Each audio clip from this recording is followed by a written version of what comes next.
Hey guys, tonight we're going all the way back, like way back, to a time when your bedroom was a patch of dirt under a mammoth hide roof, and the concept of privacy was basically, don't look if you don't want to see. This is what intimacy looked like before history had a pen to write it down. Spoiler alert, it wasn't all passionate bonfires and loincloths fluttering in the breeze. It was often awkward, dangerous, and hilariously practical. Also, you probably won't survive this journey through prehistoric pillow talk, partly because of saber-toothed tigers, but mostly because people didn't even know what bacteria were.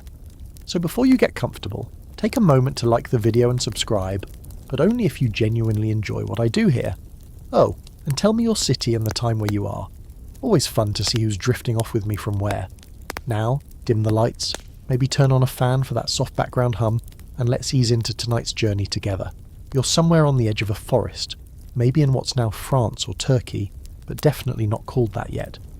The air is thick with smoke and the smell of damp fur. It's night. Stars scatter overhead, but there's no astrology, no maps, no zodiac. You just look up and feel small, and also maybe kind of cold, unless you're pressed up against someone who doesn't snore too loud. This is the Paleolithic World, and you are part of a tight-knit group of hunter-gatherers. You're not thinking about self-actualization or how to text back after 2 days. You're thinking about food, fire, shelter.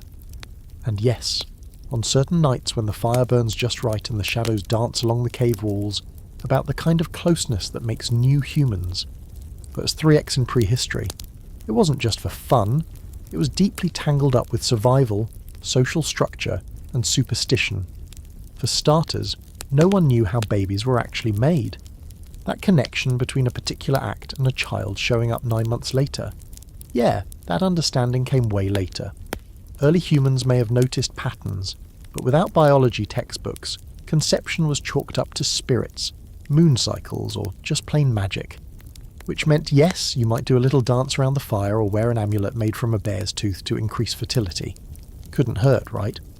Now, while there's no ancient caveman diary to flip through, archaeologists have found hints, like figurines with exaggerated features carved from stone or bone. You've probably seen those plump little Venus statues. They're not diet ads, let's just say. Some think they were fertility symbols, others think they were early erotica. Scholars are still bickering about it in quiet museum basements, probably sipping lukewarm tea. But you? You live in a world where intimacy is more intuitive than intellectual. It's based on instinct, scent, proximity, and timing. If someone catches your eye and they're not already claimed by another camp member, and if you're not sick, too young, too old, or simply irritating, you might end up tangled together on a bed of grass and pelts. Not exactly a romantic getaway, but hey, you work with what you've got. Privacy? Good luck. Most Paleolithic shelters were shared. Whether it was a rock overhang, a hut of bones and hides, or a deeper cave, it was communal living. You learned early to look the other way or pretend to sleep. And jealousy? It probably existed, but so did group bonds and shifting pairings. Many researchers believe early humans weren't necessarily monogamous. Pair bonding happened, but it was often fluid, influenced by power dynamics, survival strategy, and even the seasons. Now here's where things get fringe. There's a theory, yes, a real one, that ancient humans in some regions practiced ritual group mating as part of seasonal ceremonies. Think fertility festivals where everyone just sort of went for it. It wasn't Burning Man, but it might have had a similar vibe. Music, made from bones and sticks, dancing, body paint, and a general sense that tonight was about the tribe connecting, physically and spiritually. Did it actually happen? Debatable. Some scholars argue these ideas are modern projections onto incomplete evidence, but the possibility makes you glance at those Venus figurines a little differently. And while we're talking ancient fringe, let's talk cave art. Deep inside some caves, like Chauvet or Lascaux, there are paintings of animals, hunting scenes, and mysterious symbols. But here's the kicker. In some lesser-known caves there are suggestive shapes. Some people think these could be ancient erotic art, maybe even the earliest attempts at depicting human intimacy. Others argue they're abstract or spiritual. Either way, someone 30,000 years ago decided to paint a vulva on a wall, and you kind of respect the audacity. Your average day is exhausting. Hunting takes forever. Gathering is constant. Everything's out to eat you, sting you, or make your foot swell up. So when you do finally have a quiet moment, physical closeness isn't just pleasurable, it's comforting. You don't have a therapist or a podcast about attachment styles. What you have is warmth, a heartbeat next to yours, and the relief of still being alive. That's intimacy in its rawest form. Now remember, no written records means no hard rules. One tribe might celebrate youthful experimentation, another might enforce strict pairings. One cave might be full of fertility carvings, another might be dedicated entirely to bears. And while some scholars argue early societies were egalitarian, sharing resources, roles, and possibly partners, others think power dynamics crept in even then, especially when it came to who got the biggest piece of mammoth meat and the comfiest companion. So tonight, as you lay your head down, imagine the low crackle of firelight, the muffled breathing of your kin nearby, and the ancient beat of a drum carved from hollowed wood. Outside, the night presses in. Inside, you and another human curl together in that brief, beautiful pause between survival and sleep. Because in the beginning, before cities, before kings, before shame and rules and lace-trimmed curtains, S3x was not a scandal. It was simply life continuing, one breath at a time. You wake up sore. Not from anything particularly wild, just from sleeping on dirt with a rolled-up animal hide as a pillow. Your back protests. Your mouth is dry. Outside the cave, it's foggy, and the world smells like dew and smoke and, somewhere close by, animal dung. Breakfast is a handful of dried berries and maybe a bit of leftover bone marrow if you're lucky. There's no toothpaste, no showers, and definitely no such thing as morning breath shame. In fact, the way you smell is part of how others decide whether they're interested. Scent is everything in this world. Musk, sweat, hormones, pheromones, your body's calling card long before words were a thing. Now imagine you're a woman in this time. You feel your body changing, bleeding once a month with no real explanation. The tribe might treat this as sacred, or maybe suspicious. Some early cultures, it's believed, saw menstruation as powerful and mysterious, linked to the moon, tides, fertility. Others treated it as unclean, isolating women in separate huts during their cycles. Either way, your body was a signal, a clock, a rhythm, and people paid attention. S3x wasn't just physical, it had spiritual weight. In many early human societies, even without religion as we know it, there were beliefs, spirits, ancestors, forces beyond understanding, and those forces were always watching. Some anthropologists theorize that certain sexual acts were seen as offerings to the gods, fertility rituals meant to please the unseen. Others argue that the spiritual component was internal, not performative, a way to connect with the natural world and your place in it. Now picture this. The tribes had a good season. There's food, the weather's calm, that kind of abundance sparks a celebration. And during these celebrations, the normal rules often bend. There's dancing, music, rhythmic drumming that you feel in your bones, bodies painted with ochre and ash. Maybe you're wrapped in furs or just your skin, depending on the climate and the vibe. There's laughter, feasting, firelight casting golden flickers across faces, and somewhere in the middle of it, someone catches your gaze. You don't have words for what you're feeling, not in the way we use them today, but you understand it. Desire, attraction, connection, and tonight, that's allowed. Celebrated even. You might slip away into the woods or stay close to the fire. It depends on how bold you're feeling and how many eyes you think are watching. Here's a historical fun fact to chew on while you're wrapped in your prehistoric tryst. Some scholars believe early humans practiced coitus reservatus. Yes, that's exactly what it sounds like. It's the idea of holding back during intercourse to preserve energy or as a spiritual exercise. There's no solid proof, obviously. It's not like there were journals, but inferences from later tribal traditions suggest this might have been part of earlier beliefs. Whether it's true or just modern humans projecting backwards, the idea's a wild one. That long before tantric yoga became a thing, people may have experimented with something kind of similar by candlelight. Or, flickering torchlight and the howls of wolves in the distance. Now, let's talk about fertility, because that was a big deal. In a world where infant mortality was sky high, and every extra pair of hands could mean the difference between thriving or dying, creating new life was crucial. It wasn't just about passion, it was about purpose. A child wasn't just a joy. Well, when they weren't crying through the night, they were also future labour, future hunters, future gatherers, which means that societies had an interest in who was reproducing, how often and with whom. This leads us to something more structured than you might expect. early mating strategies. While we often imagine prehistoric people as wild and free and, let's be honest, constantly hooking up in caves, evidence suggests there were rules, social norms, maybe not monogamy in the way we think of it, but at least a framework, loose, flexible, but real.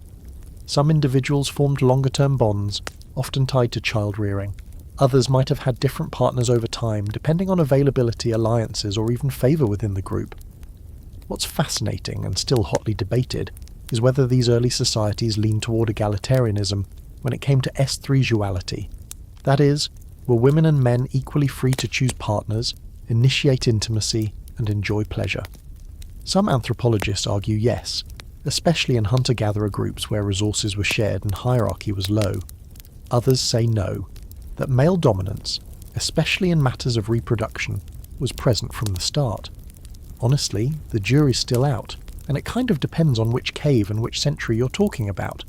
And then, every now and then, you stumble on something really weird, like the sacred twins concept found in some oral traditions. The idea that a woman could be impregnated by the spirit of a dead ancestor and a living partner simultaneously. Twins born under this belief were seen as carrying both earthly and spiritual importance. Is that based in fact? Maybe. Is it fascinating? Absolutely.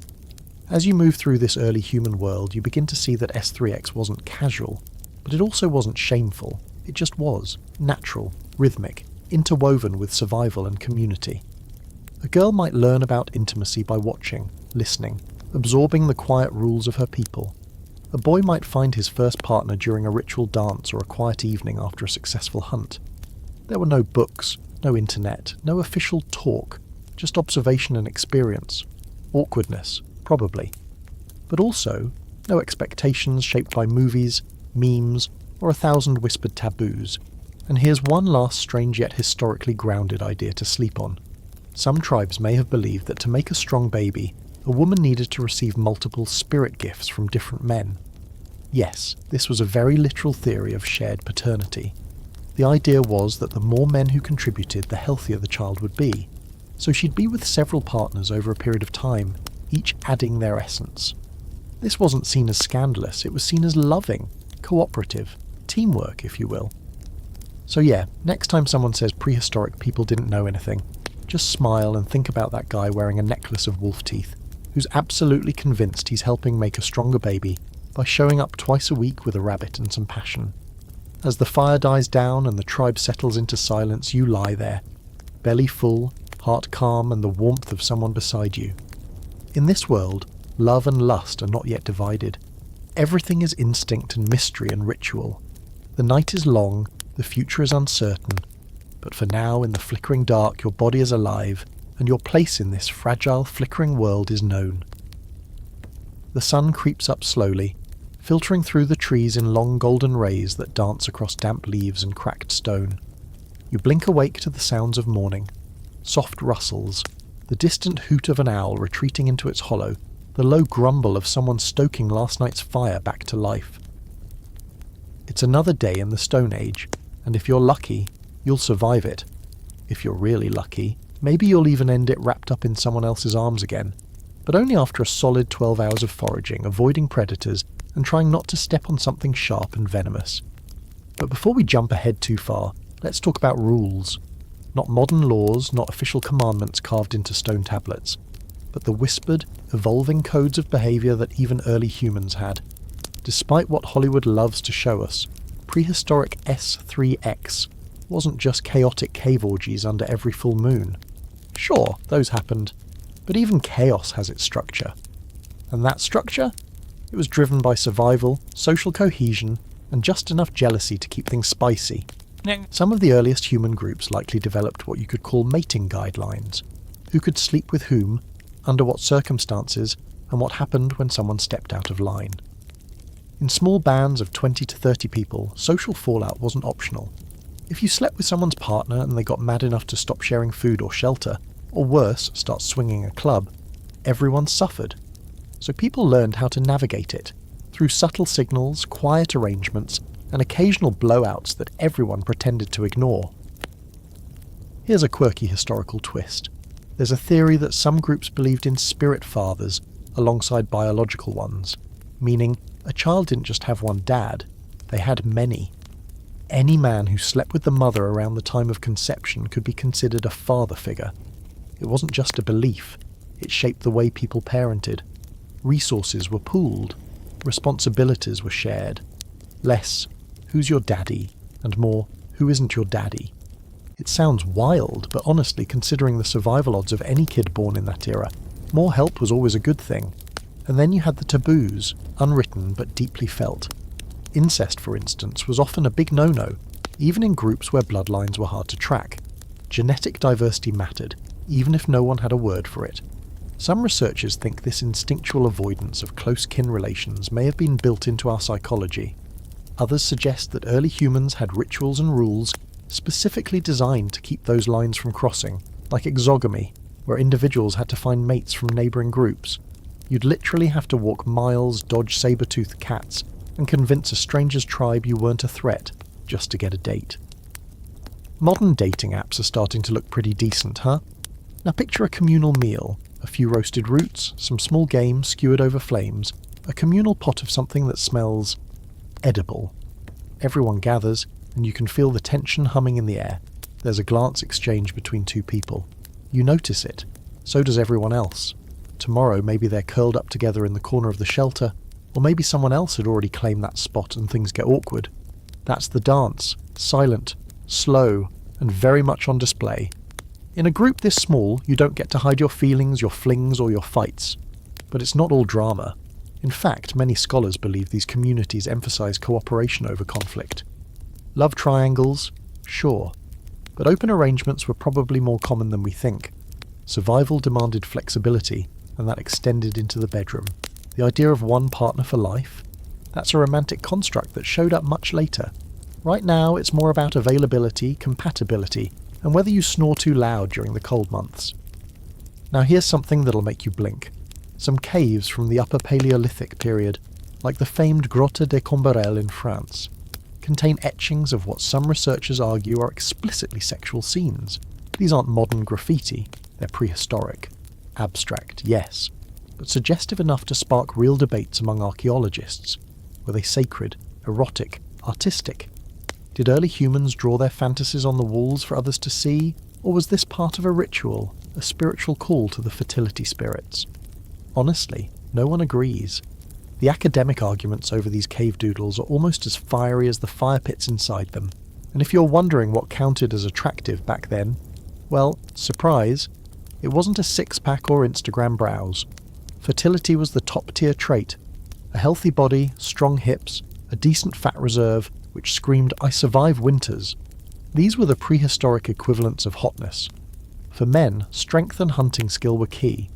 If you could drag a deer back to camp and still have the energy to wrestle a rival off a sleeping spot, yeah, you were desirable. But even that wasn't enough on its own. Charisma mattered. Kindness. Reliability. The same subtle traits that still nudge hearts in our modern, overly swiped world. Maybe your tribe's best gatherer had a knack for finding the tastiest roots, or your firekeeper always knew how to keep the shelter warm without smoking everyone out. These weren't just survival skills, they were seduction skills, and in a world with no written language, those gestures spoke volumes. And yes, there were probably heartbreaks, jealousies, the sting of rejection. Maybe someone turned you down. Maybe they moved on. Maybe they shared a skin blanket with someone else that night. You sulk. You sulk in prehistoric silence, maybe sharpening your spear more aggressively than usual, hoping someone notices. They usually do. Now, one debate that still hasn't been put to rest. Were these early societies truly free love paradises? Or is that just our modern bias reading too much into ancient behaviour? Some researchers paint a picture of open sexuality, communal parenting, and few restrictions. Others suggest there were strict roles, silent expectations, and subtle enforcement. Honestly, both might be true, depending on the region, the era, and the group. So as night falls again, and you settle back onto the woven grasses and furs of your sleeping space, the fire flickering low beside you, remember this: human connection has always been messy, meaningful, and just a little mysterious. Whether it's a casual glance by the fire or a sacred union celebrated in song and bone flute music, the heartbeat of intimacy has always been there. steady, strange, and absolutely human. The first thing you notice this morning isn't the cold, it's the smell. Sandalwood oil, myrrh, and something else sweet lingering in the folds of fine linen. You're not in a cave anymore. You're in a room with stone walls, carved columns, and sunlight filtering through a lattice window. Somewhere outside, the Nile rolls by slowly, calm and muddy and ancient. Welcome to ancient Egypt, where love and lust didn't hide in shadows. They were stitched into the very fabric of daily life. In this world, your bed isn't a pile of moss and pelt. It's a wooden frame, slightly raised from the ground, with a headrest carved into a crescent. Uncomfortable? Probably. Luxurious? Absolutely, by ancient standards. You've oiled your skin, you've lined your eyes with kohl, you've maybe even shaved your entire body head to toe, because smooth skin is in, and you're not showing up to a date looking like you just rolled out of the underworld. S3x here is no longer just about reproduction and survival. It's spiritual, yes, but it's also theatrical. It's part of the culture's identity. Egyptians believed intimacy wasn't dirty, it was divine. The gods themselves were pretty into it. I mean, let's just say the origin stories are colourful. Take Atum, one of the creator gods. According to myth, he brought the world into existence through a solo act of, self-engagement. Not exactly Sunday school material, but definitely a statement on creation as something inherently physical, powerful, and not to be shamed. And then there's Isis and Osiris, the divine couple whose love story is equal parts tragic and sensual. After Osiris is killed and chopped into pieces, yes, pieces, Isis goes on a long quest to gather his remains. All of them. Legend says she rebuilds him, using magic to, well, reassemble the missing part, and conceives their son Horus. That's right. Divine resurrection via magical intimacy. This wasn't just a myth. It shaped how people viewed love and the body. It was sacred, powerful, worth retelling for generations. But let's pull back to your own mortal experience. You live in a society that has writing now, which means we have love poems, actual ones, carved onto pots, scribbled on papyrus, and read aloud under palm trees. These poems are passionate, clever, and often very direct. One lover says the object of their affection has a voice that makes the fish jump from the water. Another praises their partner's thighs like the petals of a lotus. Egyptians weren't coy. They knew what they liked and said so in perfect meter. And speaking of what people liked, both men and women wore cosmetics, wigs, jewellery, and perfume. Arousal was an art, and dressing the part mattered. If you were wealthy, you'd show it with gold collars and scented oils. If you were lower class, you'd still make an effort. Maybe a ribbon in your hair, a charm tucked under your tunic. Everyone played the game. There was no single model for relationships either. Marriage was common, but not religious. It was more of a social contract. No ceremony, no vows, no church. You moved in together. That was it. If you didn't get along, you moved out. Divorce was simple. You took your stuff, and off you went. No one made you wear a scarlet letter or spend 6 years in court over your goat collection. And while there were definitely expectations, especially around loyalty and inheritance, people didn't always follow them. Affairs happened. Scandals erupted. Some tomb graffiti even suggests same-sex encounters were known and quietly acknowledged. One famously debated case is the joint burial of two men, Khnumhotep and Nyankhnum, who were servants to the pharaoh. Their tomb shows them in intimate poses usually reserved for married couples. Were they lovers? Brothers? Historians still argue. But the tenderness in their portrayal is undeniable. Now let's talk contraception, because yes, they had that too. The ancient Egyptian version of birth control was a bit DIY. Recipes found in medical papyri include things like honey, acacia gum, and crocodile dung inserted as pessaries. Were they effective? Sort of. Acacia ferments into lactic acid, which does have some spermicidal properties. The crocodile dung, however, was probably just vibes. And if things went wrong, like say you ended up with a surprise pregnancy, midwives stepped in.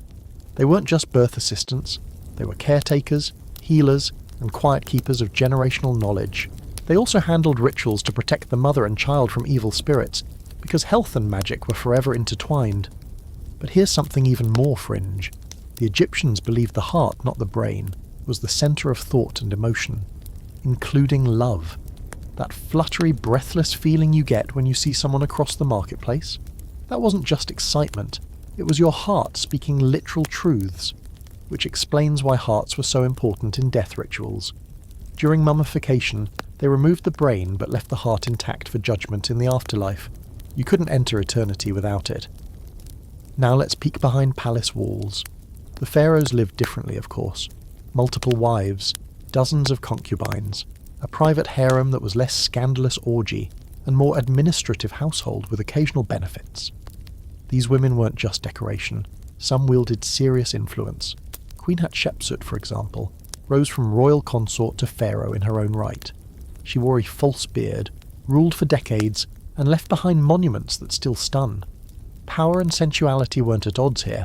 They danced together, hand in hand. And yes, there were darker sides too. Slavery existed. Not everyone had a choice in who they touched or were touched by. Hierarchies of class, power, and gender shaped who got to love freely and who didn't. Consent, while not always clearly recorded, was likely complicated by status and survival. Just like now, power could blur boundaries and silence voices. Still, there's something remarkable about a world where passion was written in verse, where gods had love lives, and where your scent might matter more than your dowry. In ancient Egypt, desire wasn't sinful. It was elemental, as much a part of life as the flooding of the Nile. So as the stars rise over temple walls and palm fronds sway in the warm night breeze, you might find yourself on a rooftop, wine in hand, listening to music drift up from the street. A lover beside you, warm and perfumed, the air thick with jasmine and something electric. You don't need a calendar, you don't need a label, you just breathe in the moment and let yourself feel alive, wanted, and part of something that stretches all the way back to the gods themselves. By the time you blink your way into this next part of the journey, the sand is gone, and the sharp lines of Egyptian temples have softened into columns crowned with ivy. The air smells like olives and sweat and salt from the nearby sea. You're in ancient Greece now, and the whole atmosphere hums with contradiction. Strict in law, wild in practice, obsessed with beauty, and yet strangely casual about bodies. Welcome to a world where philosophy and pleasure often slept in the same bed, sometimes literally. You're in a courtyard shaded by fig trees. A breeze lifts the edge of your himation, your draped garment, as a flute plays somewhere nearby. There's a dinner party brewing later, a symposium, which means wine, song, and, if you're lucky, a little late-night philosophy followed by something much less philosophical. Tonight might go from Plato to pillow talk in less time than it takes to pour a second cup of diluted wine. S3x here is not just a physical act. It's layered with politics, hierarchy, and even education. The Greeks didn't have our categories for sexuality. Terms like straight or gay didn't apply. Instead, everything was filtered through roles and age and power. It wasn't so much who you were attracted to, it was who you were in relation to them. Were you older or younger, free or enslaved, citizen or foreigner? That decided what kind of intimacy was acceptable, honourable or taboo. Take, for example, the practice of pederasty, a formalised mentorship between an older man, the Erastes, and a younger boy, the Ereminos. It's one of those historical realities that's both uncomfortable and significant. The older man was supposed to educate, protect, and yes, sometimes have sexual relations with the younger. To the modern mind, it's disturbing. In ancient Athens, it was normalised and even idealised in art and literature. Scholars still argue about how widespread or physically intimate these relationships were, but they're a clear example of how culture shapes what's considered normal. Context doesn't excuse it, but it does explain its place in their world. And women? Well, if you were a freeborn woman in Athens, your life was complicated. You were expected to marry young, stay indoors, bear children, and basically vanish into the oikos, the household. S3x for you was mostly about reproduction. Pleasure? That was whispered about in women's quarters or exchanged in coded poetry. Public life, public love, public opinion, that was all reserved for men.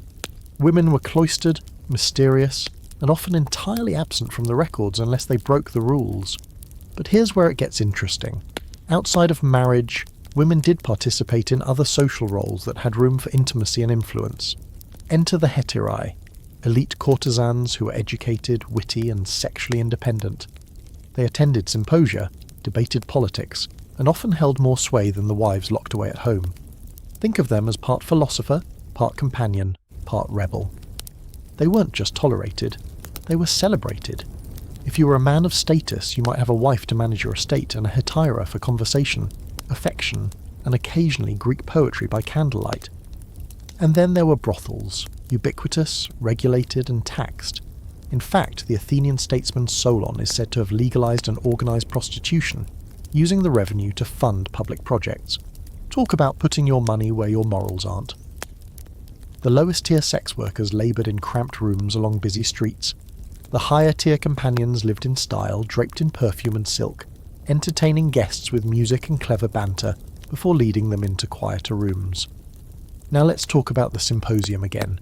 It wasn't just a frat party with better wine. These gatherings were deeply ritualistic. Men reclined on couches, servants poured wine into ceramic cups, and everything unfolded in stages. First, you drank. Then you discussed politics, war, and whether the soul was immortal. After a few hours, the music would swell, the room would get warmer, and suddenly the philosophical debate would give way to erotic games, poetry contests, or just quiet slipping away into corners. Here's your quirky fact of the night. Some symposiums included a drinking game called Kotobos, where you flung wine lees, the dregs, across the room, trying to hit a target while making a wish about love or desire. A well-aimed splatter could mean your crush would notice you, or that your night would end in someone else's bedroll. It was messy, sure, but charming in its own sticky way. The gods, of course, were always watching and participating. The Greek pantheon is basically a never-ending soap opera of infidelity, seduction, revenge affairs, and shape-shifting trysts.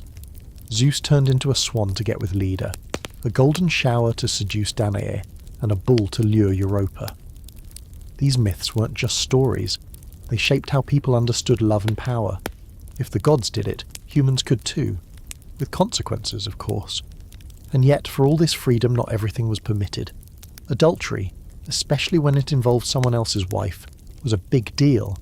A man could legally kill his wife's lover if caught in the act. The irony?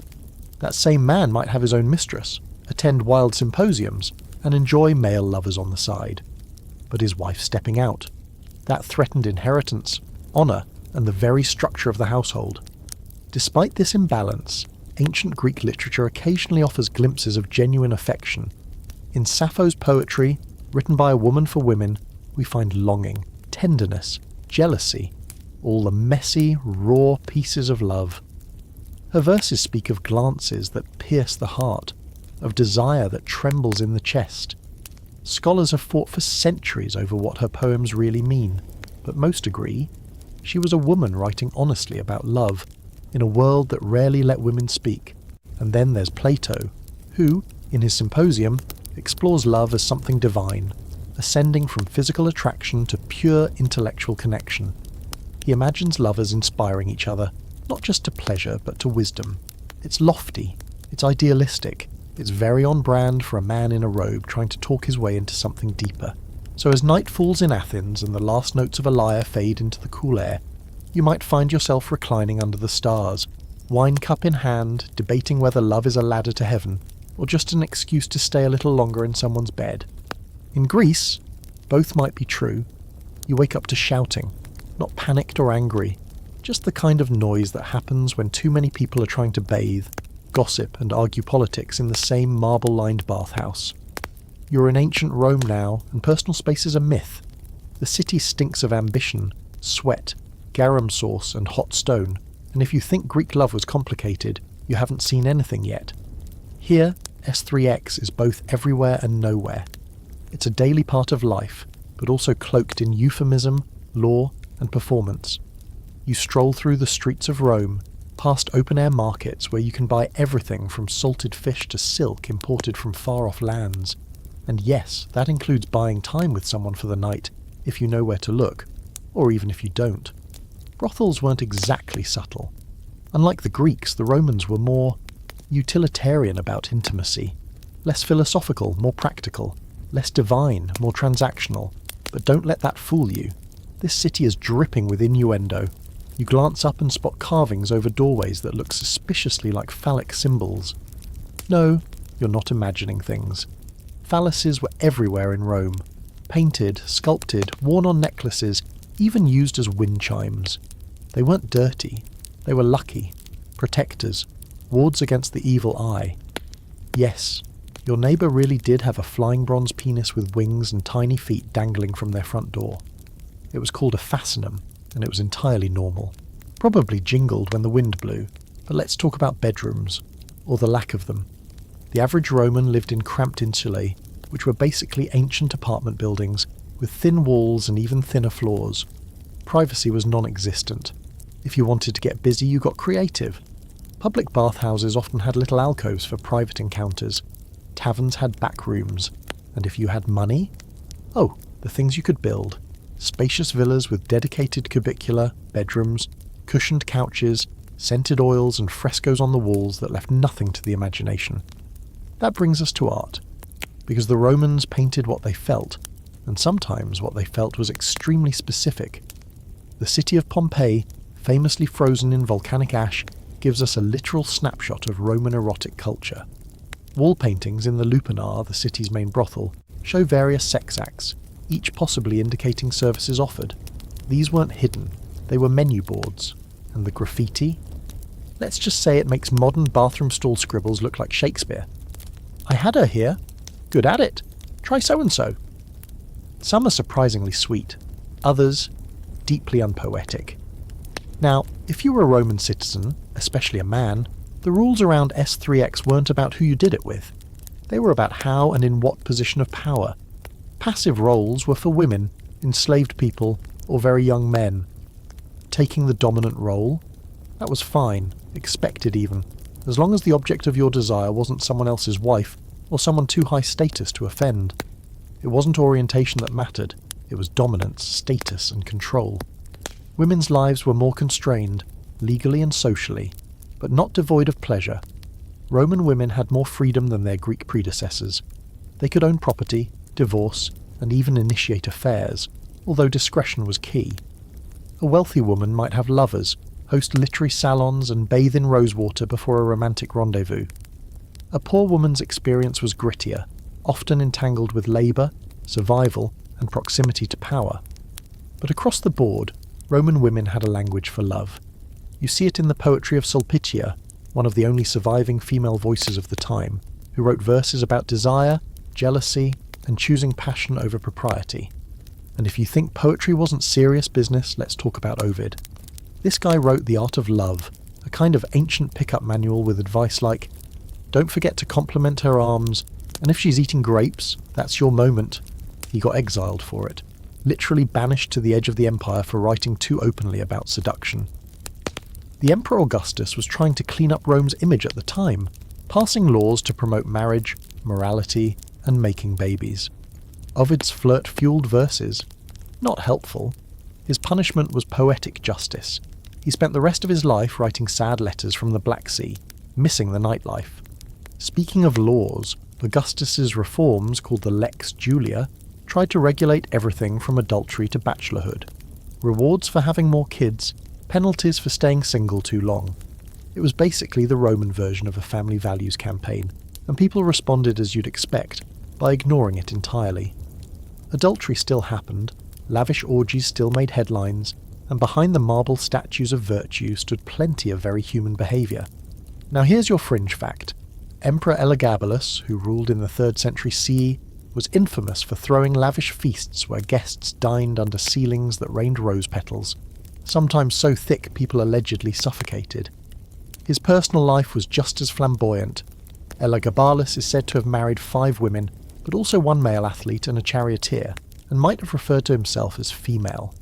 Some historians call him one of history's earliest recorded transfigures. Others say it's too hard to know. But what's certain is that his reign was scandalous, fascinating, and cut short. He was assassinated by age 18. As for the rest of us non-emperors, love in Rome wasn't always so dramatic. A potter might fall for a neighbour. A soldier might send home letters that were half smeared with dirt, half smeared with longing. Lovers made offerings at shrines to Venus, left carvings of names inside hearts on stone walls, or wore rings engraved with clasped hands.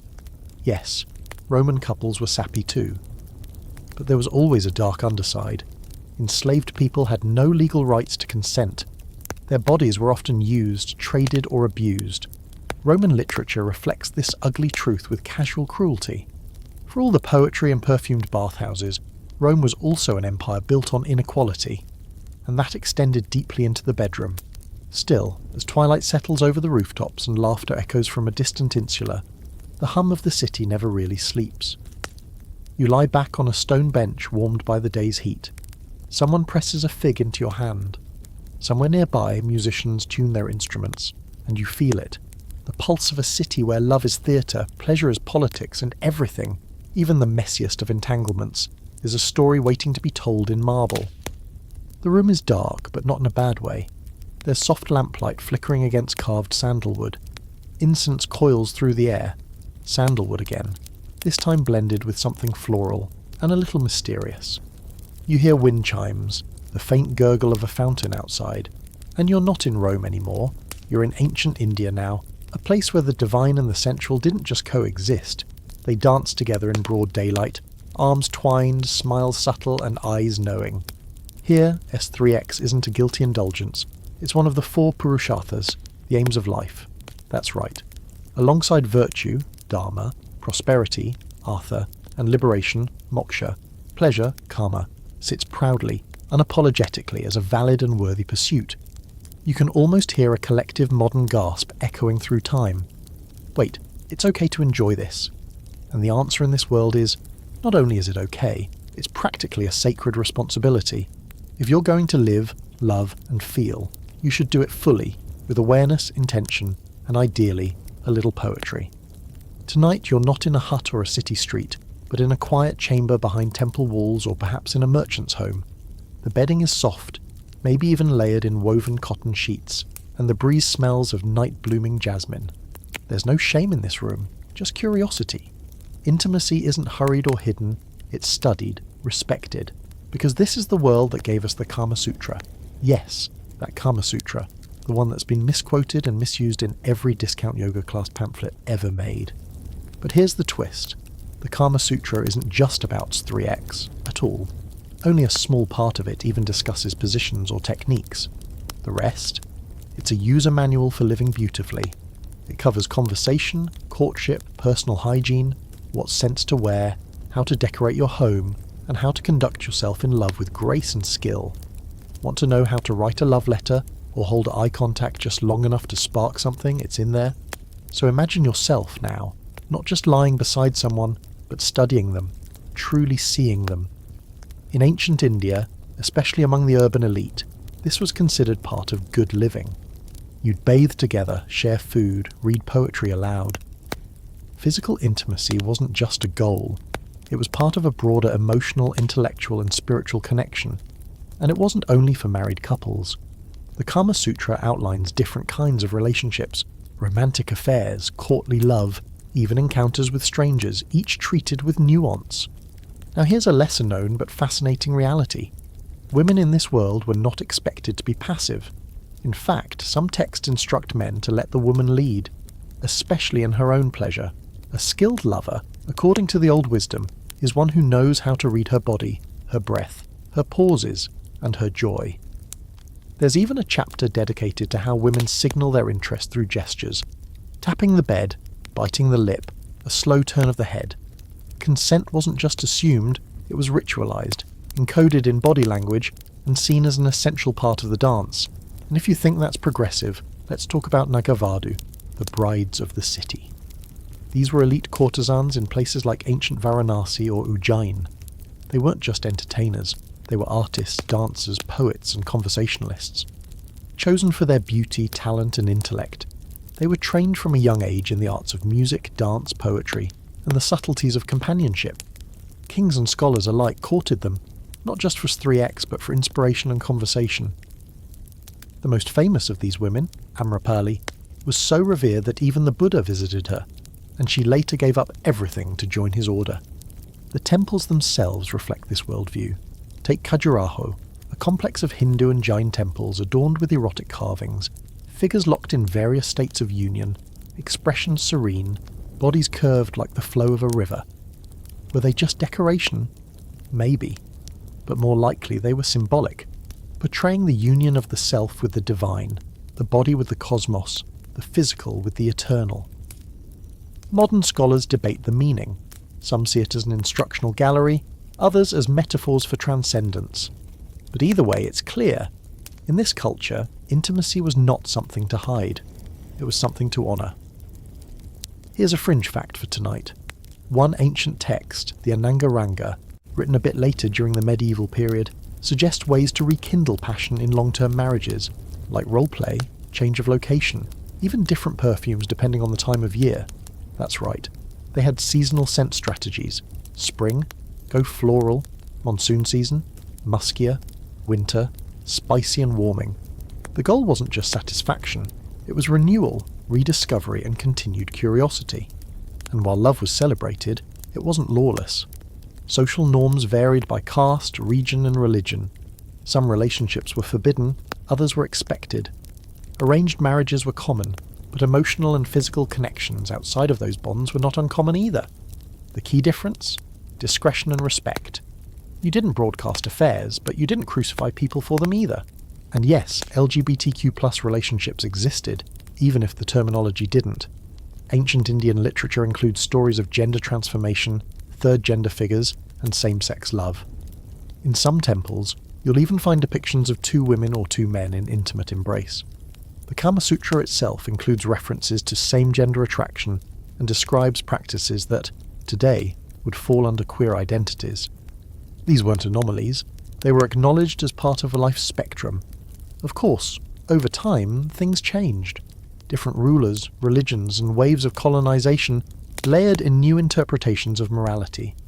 Some of the openness you're basking in right now would later be wrapped in shame, tucked away behind closed doors, and edited out of the public story. But in this moment, under these stars on these silk cushions, you're part of a culture that didn't separate the sacred from the sensual. It saw them as two faces of the same divine truth. So as night deepens and the oil lamp flickers low, you listen to the soft hum of chanting in the distance, the rustle of palm leaves in the courtyard.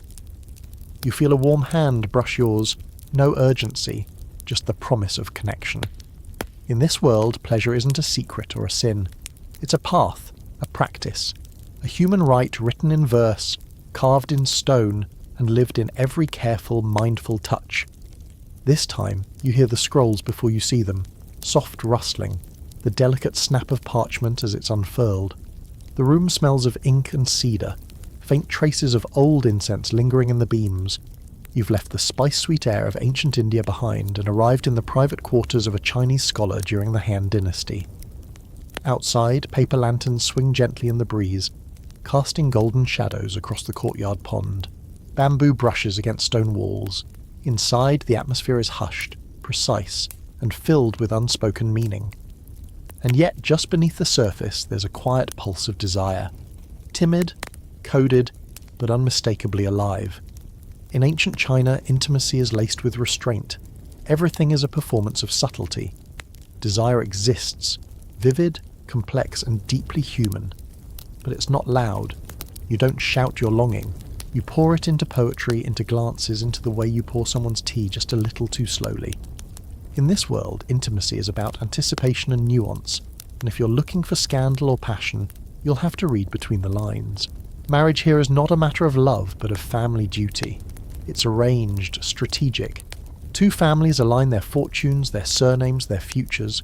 You, whether you're a son or a daughter, are part of that larger equation. Love, if it comes at all, comes later. Or maybe not at all. The household is structured like a small nation, with roles, ranks, and responsibilities. A man might have a wife, a concubine, or several. The wife is respected, but the concubine may be favoured. It's a delicate, often tense balance, especially within elite homes, where childbearing could determine a woman's status, or destroy it. Still, pleasure is not absent. In fact, Chinese medical texts from as early as the 2nd century BCE speak openly about sexual health, not just for procreation, but for vitality, harmony, and even spiritual alignment. One famous treatise, The Art of the Bedchamber, lays out techniques to conserve male energy, delay climax, and increase both partners' pleasure. The idea? That intimacy, done correctly, could strengthen the body and extend life. It wasn't just fun, it was medicine. Taoist thought even suggested that a man's vital essence, Jing, could be replenished through lovemaking, especially if his partner climaxed and he didn't. Yes, you heard that right. Ancient Chinese doctors were telling men, please her first. Revolutionary or just incredibly polite. Either way, you're here for it. The written language itself reflects this ethos of careful control. There's no bold graffiti on the walls, no explicit frescoes. Instead, intimacy is hidden in idioms, metaphors and poetry. Take the character for lust, C. It's composed of the radical for heart beside the character for colour, because desire in this world is not raw or crude. It's a hue, a shade, an emotional palette you must paint with care. Let's talk about poetry, because if there's a place where ancient China really lets itself sigh with longing, it's verse. You read lines like, she passes by, sleeves like clouds, fragrance lingering in her wake, or I dreamed of your voice through the curtains of spring rain. These aren't dirty limericks, they're delicate, aching expressions of yearning. Lovers in these poems rarely touch, they almost touch, and somehow that ache is even more intimate. But coded language wasn't just poetic, it was necessary. Morality, especially for women, was tightly monitored. Confucian values prioritized obedience, modesty, and chastity, at least officially. A woman's virtue was her entire social currency, so naturally people found workarounds. Lovers passed secret messages on fans, arranged meetings during festival lantern walks, used shared songs to say what couldn't be said aloud. In a culture where indirectness was an art, seduction became a performance of cleverness. A coy smile, a dropped hairpin, a poem folded into the pages of a Confucian classic. This was foreplay, and yes, there were rebels. The famous poet and courtesan Cui Tao lived during the Tang dynasty, later than the Han, but still relevant here as part of the cultural arc. She hosted salons, wore men's robes, wrote openly of love and heartbreak, and refused to play meek. She wasn't an anomaly either. Throughout history, female courtesans in China were often highly educated, cultured, and admired. Their relationships weren't always physical.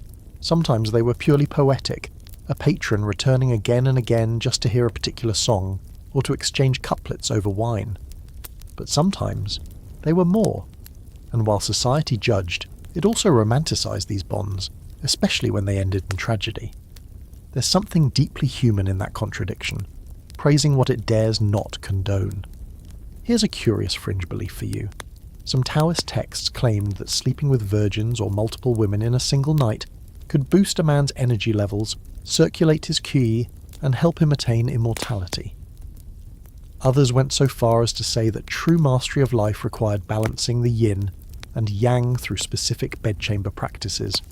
Scholars still debate whether these were metaphors for spiritual practices or extremely specific health tips, but either way they give you a window into how sexuality wasn't feared here. It was studied. Same-sex attraction also makes an appearance in the records though, again in quiet ways. The tale of Lord Longyang and his king, who cried at the thought of being replaced by a new lover, was told as a story of loyalty and heartbreak. The idiom, the passion of the cut sleeve, comes from Emperor Ai of Han, who let his male lover continue sleeping on his robe, cutting the sleeve off rather than waking him. These stories weren't erased. They were recorded, remembered, even romanticized. A silent but enduring thread in the tapestry. And then there were the everyday people, not poets, not nobles, just farmers, merchants, labourers. For them, intimacy was simpler, more practical, but no less real. A husband bringing home sweet cakes for his wife, a village girl sneaking out during the spring festival to meet her lover by the river. Stories passed down in folk songs, in whispered tales told under blankets. These weren't epics, but they were human. So as the night deepens in this quiet, ink-scented world, you find yourself on a sleeping mat, the paper screen drawn closed, the oil lamp flickering like a firefly. Someone's voice reads softly from a scroll beside you, a poem about longing and river mist and plum blossoms. You don't need more than that. The touch comes later, if at all. Right now, it's enough to know that they are here, close, breathing in rhythm with you. Because in this world, pleasure isn't rushed. It's not about fireworks. It's about tea cooling slowly between sips, and the moment just before a kiss, when everything is still possible. There's music playing, soft, lilting and slow enough to make the lantern light feel like it's swaying in time. You hear laughter in the street, silk shoes on stone, and a distant clap of a folding fan snapping open.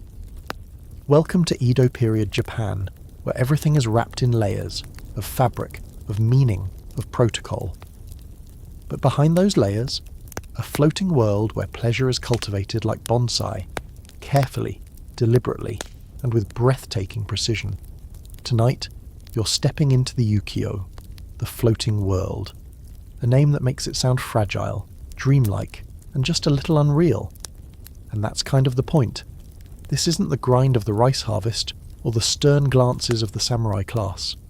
This is the world of tea houses, brocade screens, laughter behind painted lips, and romance that knows it's temporary and leans into the beauty of that fact. You're in Yoshiwara, Tokyo's most famous pleasure district.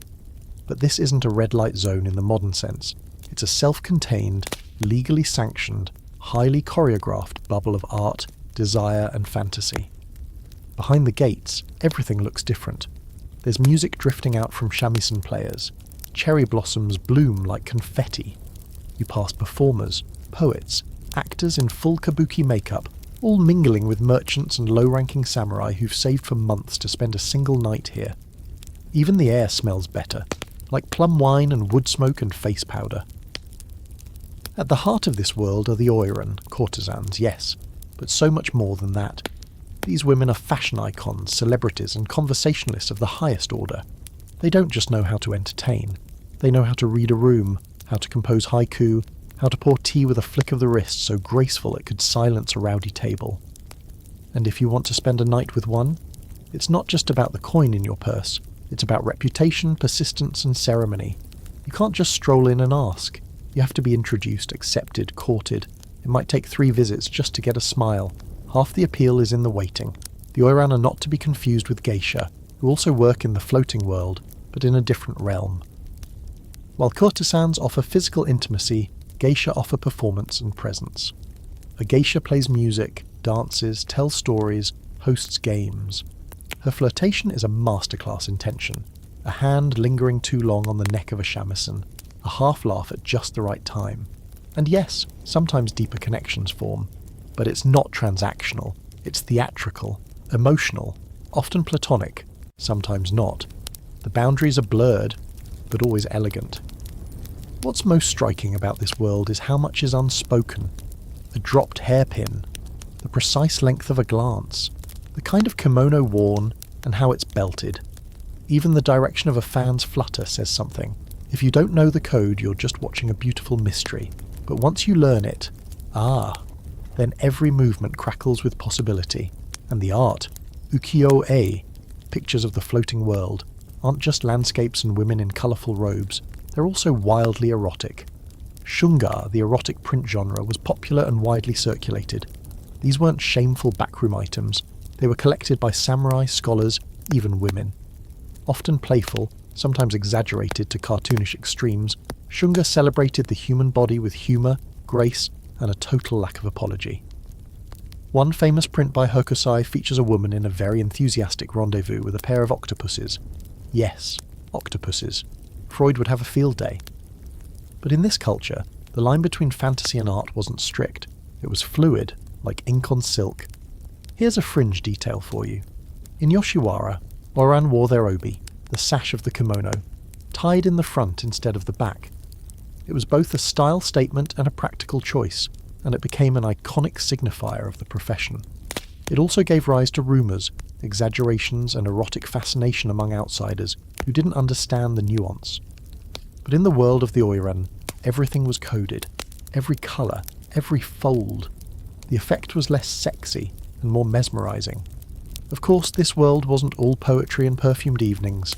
Beneath the elegance there were layers of control, poverty and limited choices, especially for women born into brothels or sold into contracts by desperate families. Some courtesans rose to fame, yes, but many did not. Disease, exhaustion and isolation took their toll. And while Yoshiwara was legally walled off from the rest of the city, its shadows reached everywhere. The floating world floated, yes. but sometimes it sank too. Meanwhile, outside the pleasure districts, love and intimacy followed more practical paths. Marriages were arranged, gender roles were strict, wives were expected to be modest, obedient, and resourceful. Public affection, inappropriate, private intimacy, duty-bound. And yet, letters between husbands and wives show warmth, even tenderness. There were secret moments, a cherry blossom branch left on a doorstep, a poem tucked into a sleeve. The floating world didn't own beauty, it just showcased it more boldly. And yes, same-sex relationships existed.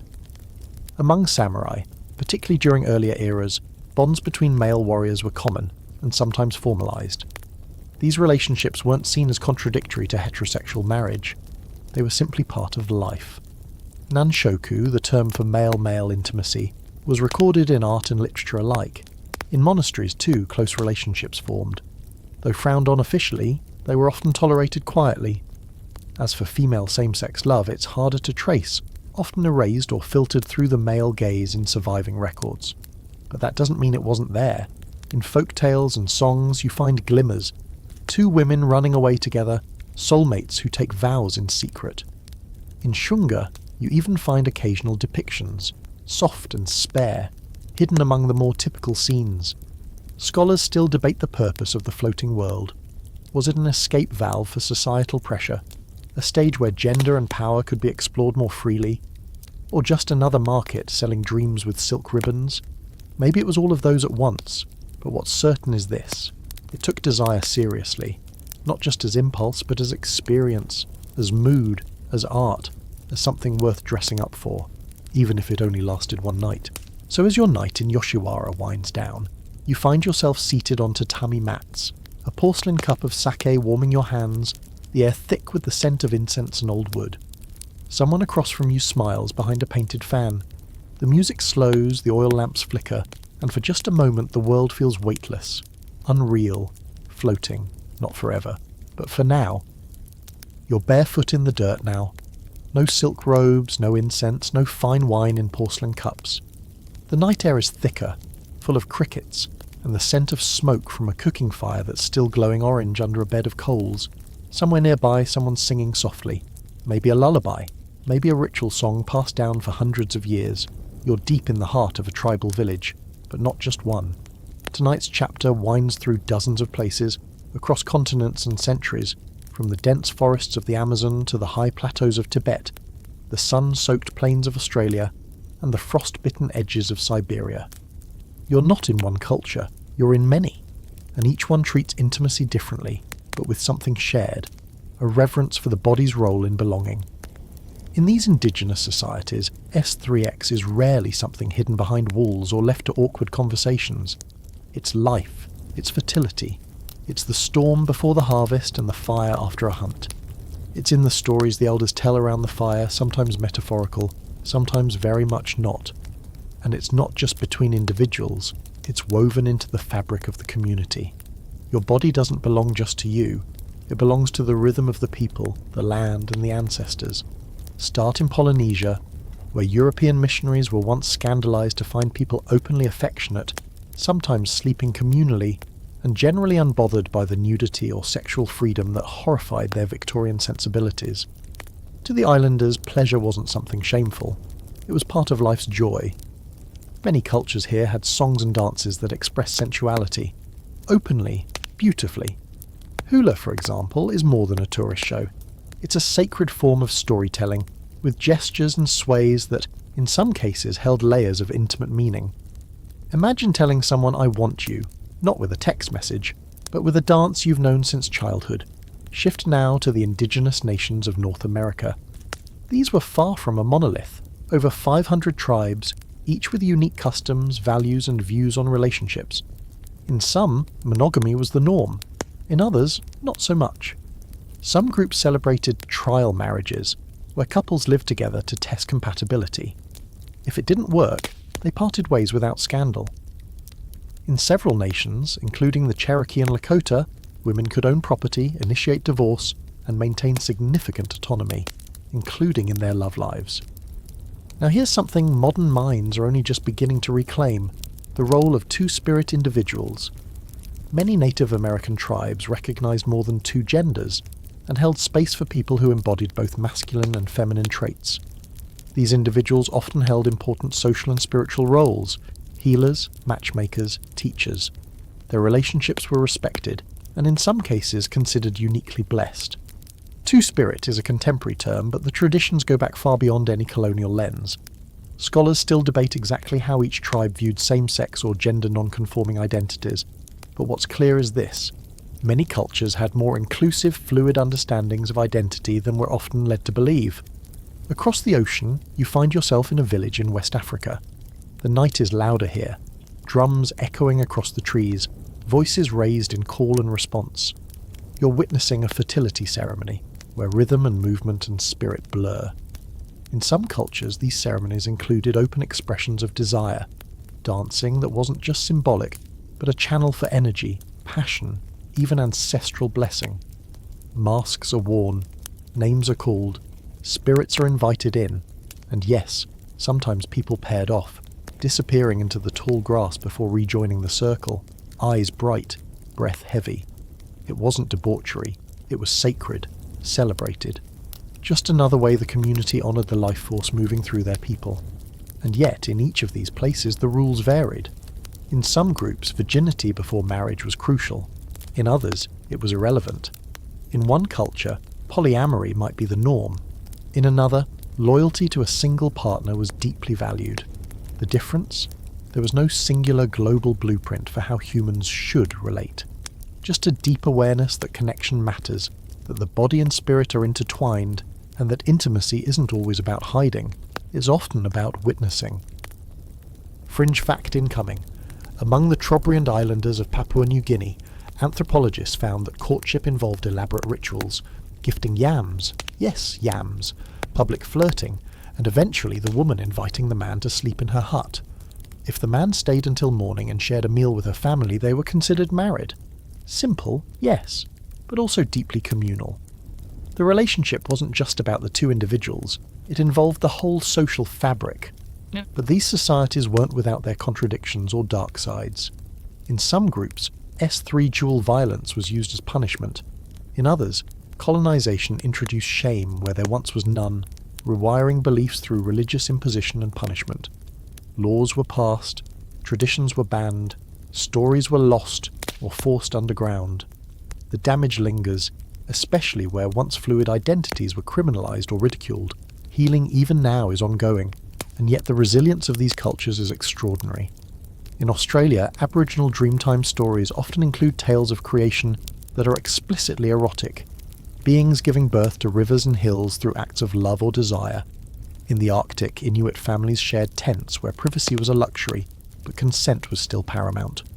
In South America, the Shipibo people painted symbols of union into textiles and body art, where love and vision were fused through ayahuasca dreams. It's tempting to romanticize these ways of living, as if pre-modern life was a utopia of body positivity and perfect community. It wasn't. Every culture had its limits, its imbalances, its taboos. But what stands out is the absence of uniform shame. The rules came from within the community, not imposed by an abstract morality. People grew up knowing their roles, learning how to navigate desire without being told it was inherently bad.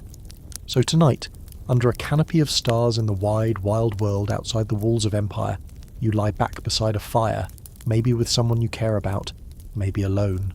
The earth is warm beneath your shoulders, the drums have quieted, the stories have been told. Someone brushes against your arm, not by accident, but not urgently either. In this world, the touch is part of life. Intimate, sacred, ordinary, like breath, like rain, like a voice saying, "You belong." The bells are ringing again, softly, distantly, like they're trying not to wake the saints. You're no longer sleeping under stars or sharing dances by firelight. Now, you're cloaked in wool, hemmed in by stone walls, and breathing air that smells like cold candles, wet earth, and the lingering incense of Sunday Mass. Welcome to the Middle Ages, Europe specifically, where S3x hasn't disappeared, but it's gone, complicated, publicly condemned, privately pursued, and wrapped in more contradiction than a monk with a hidden crush.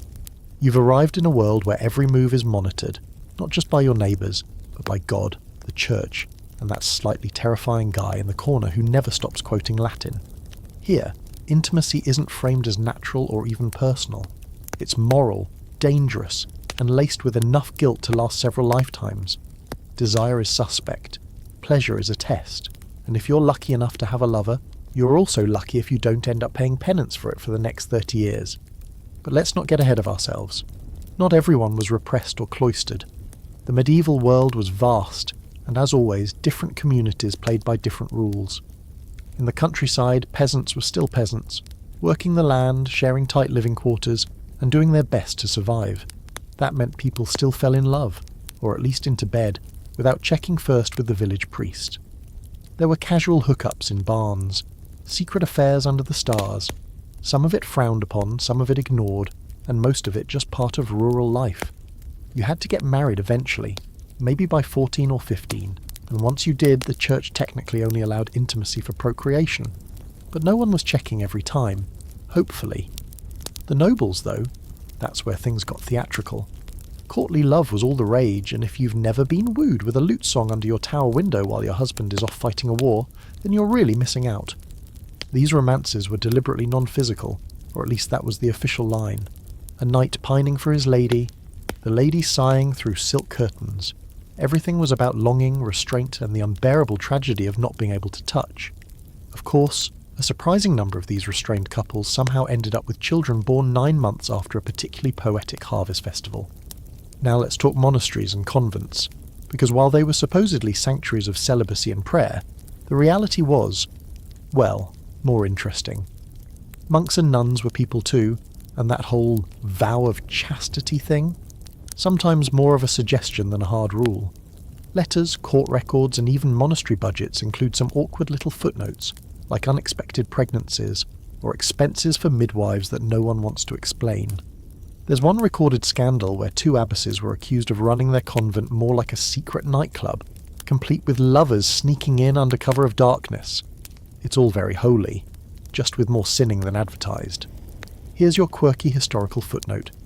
Medieval penitentials, those little manuals priests used to assign confessions, got incredibly specific, like alarmingly specific. If a man does X with his wife on a Sunday, 3 years of penance.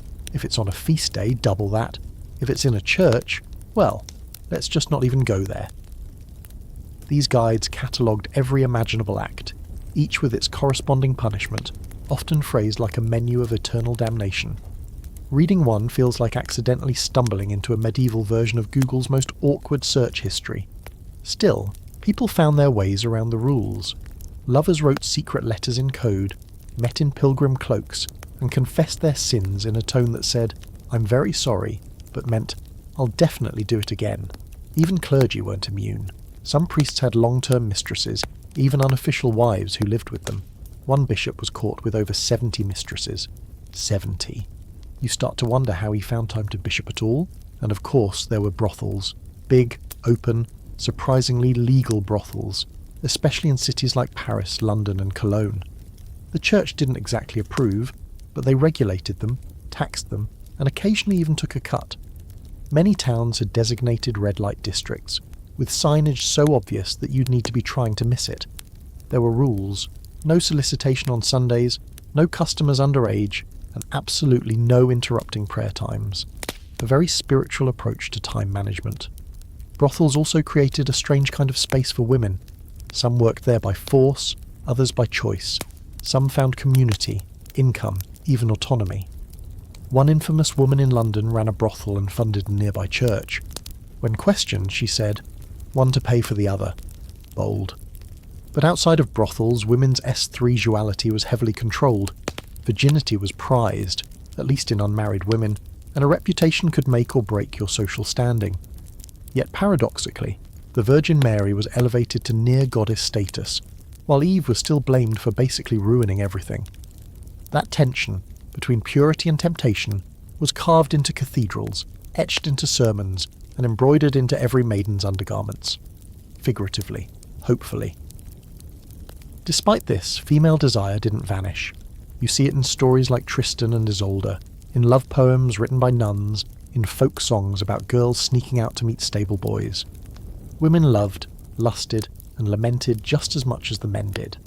And occasionally, their words slipped through the cracks of history, like the women trouvères of northern France, who composed songs about forbidden love, longing, and unfulfilled pleasure. Their verses weren't angry, they were honest. Now here's a scholarly debate for your bedtime snack. Did medieval people actually enjoy S3x, or was it all just duty and guilt? Some argue the repression was so intense that people internalised the shame. Others point to bawdy songs, illustrated manuscripts full of naughtiness, and even woodcuts of monks and nuns caught in compromising positions. Either way, the human impulse didn't go away. It just learned to disguise itself in velvet and theology. So as you roll over in your straw-stuffed mattress inside a chilly stone cottage, or maybe in the back of a travelling wagon with someone who said all the right things over a jug of ale, you know this much is true. Even in a time of saints and sinners, of crusades and cathedrals, the quiet heat of human connection never went out. It might have been cloaked in confession, or hidden behind candlelight, but it was there, pulsing beneath the surface, just waiting for someone to say, "Forgive me," while slipping out the door before sunrise. You wake to a bell tolling in the distance, clear, measured, and inescapably final, like a reminder that God's watching, even when you're under a wool blanket with someone you weren't technically supposed to be with. You're still in the medieval period, but now you're shifting inside the high walls of Christianity itself, not just the culture around it, but the doctrine, the theology, the spiritual scaffolding that tried to tell people when and how and why they could feel things. This isn't just about what people did in the dark, it's about what they were taught to feel about doing it. You're sitting in a church now, probably stone and candlelit, with a slightly uncomfortable pew under you, and an even more uncomfortable sermon pouring over your head. The priest is talking about temptation again, about lust, sin, fire, and eternal consequences for things you may or may not have done last week behind the stables. And even if you didn't, you're sweating. Because in this world, thinking it is almost as bad as doing it. Welcome to the cloistered bedroom, the spiritual arena where pleasure and guilt wrestled under the covers for centuries. Christianity didn't invent sexual restriction, but boy did it refine it. From the very beginning, the early church fathers had opinions, with a capital O. St. Augustine, for example, spent years wrestling with his own past, which by all accounts was very much not chaste, before concluding that sex, even within marriage, was inherently tainted by sin. Unless you were specifically doing it to make a baby, and even then, you should probably feel bad about enjoying it too much. Augustine wasn't alone. There was a running theme among many early theologians. The flesh was weak, the soul was holy, and anything that reminded you too much of your animal instincts was a one-way ticket to temptation. By the time you get to the Middle Ages, the Church had laid out a fairly detailed guide to when, how, and how not to engage in sex. Spoiler, the not list was long. Here's where things get weird. There were specific safe days for marital intimacy, days when it was allowed, but still kind of suspect. You couldn't do it on Sundays because that was the Lord's Day, or Fridays, or before a feast day, or during Lent, or Advent, or if someone in your village had recently died, or if the moon looked a little judgy. Okay, not that last one, but it felt that way. Some scholars estimate that between all the restrictions, there were only about 80 to 100 acceptable days per year, assuming you were married, and not too enthusiastic, and yet people didn't stop wanting, or doing, they just got creative. Confession became the unofficial release valve of the church's moral boiler. People admitted things, priests gave penance, everyone pretended it wasn't happening again next week, and in some particularly strange cases, the act of confessing became its own kind of intimacy. There are historical records of priests asking very detailed questions, under the guise of spiritual care. One bishop warned his clergy not to probe unnecessarily. Translation: stop asking peasants exactly how they touched each other. It's weird, Father. Meanwhile, monasteries and convents continued to be both the most repressed and, ironically, the most erotically imaginative places in Europe. When your entire life is built around denial, the mind finds workarounds. Illuminated manuscripts from nunneries contain doodles of playful, even sensual figures. Letters from monks to each other occasionally tiptoe into tender territory. And then there are the infamous naughty nuns' tales, part moral warning, part titillating gossip, that still show up in church archives, where nobody wants to admit how many candles went missing from the altar room during certain feast nights. But for those living outside the walls, Christian doctrine still shaped daily life profoundly. Marriage was considered a sacrament, blessed by God, but largely arranged by parents. Love wasn't irrelevant, but it wasn't the point. What mattered was stability, family structure, and avoiding damnation. That's why S3x outside of marriage was such a scandal, not just socially, but cosmically. A premarital tryst didn't just risk pregnancy, it risked your soul. Imagine the pressure. Yet even with all the warnings, the sermons, the threat of purgatory, people still loved. They wrote each other letters, slipped notes under doorways, and carved their initials into church pews. And occasionally the church itself couldn't help but make room for it. There's the Song of Songs, after all. An entire book of the Bible that is, depending on who you ask, either deeply erotic poetry or a metaphor for Christ's love of the church. The metaphors get a little steamy, though. Let him kiss me with the kisses of his mouth, for your love is better than wine, and your two breasts are like two fawns. You know, the usual Sunday school stuff. Here's your fringe fact. In some medieval Christian sects, very fringe, there were bizarre theories that Adam and Eve originally had spiritual bodies, and that their sin wasn't just disobedience but sexual knowledge. As in, S3x didn't exist until they knew each other. Literally. These groups believed that in paradise there'd be no more reproduction. Everyone would just radiate pure love while floating around like radiant celibate marshmallows. The church officially rejected this idea, but it's a fascinating look into how tangled theology became when it tried to wrap itself around the human body. Scholars still argue over how deeply all of this was internalized. Did people in the Middle Ages really feel shame about every sexual thought? Or did they just learn to compartmentalize, confess on Sunday, flirt in the market on Monday, and do whatever needed doing after sunset behind the granary? Some think the guilt was crushing. Others argue that medieval Christians were practical, playful, and just trying to stay one step ahead of eternal judgment. But perhaps the most enduring contradiction of this time is this. A religion centered on love, grace, and forgiveness became, for many, a source of deep shame about their own bodies.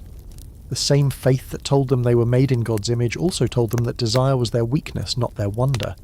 And still they kissed. They hoped. They touched. Quietly, awkwardly, defiantly. So tonight, as the church bell tolls again, soft now and far away, you lie in a small wooden bed beside someone who isn't perfect but is warm. Maybe you say a prayer first. Maybe you don't. But in this moment, you find a little holiness in the way your hands fit together, in the breath shared under heavy blankets. The dogma can wait. The doctrine will be there in the morning. But right now, there's grace in the flesh. Not as a sin, as a sigh. The call to prayer drifts on the wind like a silk ribbon, rising above the rooftops just as the morning sun starts turning minarets into towers of gold. The world around you feels cleaner, more orderly than the medieval muddle you just left behind. There's geometry in everything. Arches, domes, tiles so intricate they could lull you into a trance. You've arrived in the Islamic world, somewhere between the 8th and 13th centuries, in a time when cities like Baghdad, Cordoba and Cairo weren't just hubs of trade, but centres of scholarship, philosophy, and yes, love, pleasure and law. Forget the stereotypes. You're not entering a realm of repression, but one of precision. In this world, S3x isn't hidden in shame or carved into secret corners. It's discussed, defined, debated by jurists, poets and physicians alike. Here, religion doesn't just tolerate intimacy. It regulates it with detailed guidance and occasionally a bit of flair. You're in a courtyard now, shaded by orange trees. A copy of the Quran rests near a fountain, and beside it, another book. Older, perhaps more frayed, but beloved in its own way. It's a collection of Arabic love poetry, or maybe an erotic manual, something like The Perfumed Garden by Sheikh al-Nefzawi. A 15th century text that blends religious respectability with startling honesty about desire. Yes, it came a little later than the golden age you're sitting in, but it pulls from a tradition that started centuries earlier, one that believed knowledge of the body was part of a well-lived life. Islamic theology doesn't present S3x as sin by default. In fact, within marriage, it's an act of worship, a physical, emotional and spiritual union. The Prophet Muhammad himself is quoted in hadiths discussing intimacy openly, encouraging foreplay, kindness, mutual pleasure. One oft-cited tradition even states that when spouses engage in intimacy, they are rewarded by God, provided it's approached with respect and affection. The rules are there, yes, but they're not puritanical. They're rooted in the idea that the body matters, and what you do with it shapes your soul. Marriages were, and still are, a cornerstone of Islamic society. But love outside of marriage? That's where things get more complicated. Emotional longing, unfulfilled desire, even heartbreak, they're everywhere in the literature. Poets like Rabia al-Adawiyya wrote of divine love with language that blurred into the erotic, while others, like the celebrated Abbasid poet Abu Nuwas, made zero effort to blur anything. His verses include open expressions of same-sex desire, drunken misadventures, and flirtations that would make a medieval monk pass out face first into his ink pot. And yet, Abu Nuwas was celebrated in his time. His poems read aloud in courts, copied lovingly, and even quoted centuries later by scholars who probably raised an eyebrow but didn't tear the page out. You'll find this duality all over the Islamic world, law and longing, boundary and beauty side by side. The fiqh, Islamic jurisprudence, outlined rules for everything, from how to perform ablution to how, exactly, to navigate conjugal rights. If your partner withheld affection, that was grounds for complaint. If you rushed through intimacy without care, that was frowned upon. These weren't just moral rules, they were social contracts aimed at dignity and balance. Pleasure wasn't just allowed, it was expected to be mutual. Of course, outside the marriage bond, things got trickier. Premarital or extramarital S3x was considered a major sin, and punishments could be severe, at least in theory. In practice, it varied wildly, depending on place, period, and politics. Some regions were harsh, others more lenient, especially behind closed doors where private life often thrived quietly. Women in particular had to navigate a fine line between social expectation and personal desire. A love letter discovered? Scandal. A poem written in your honour? Risky, but also flattering. And who could blame a girl for smiling just a little too long in the spice market? Here's a fascinating fringe fact.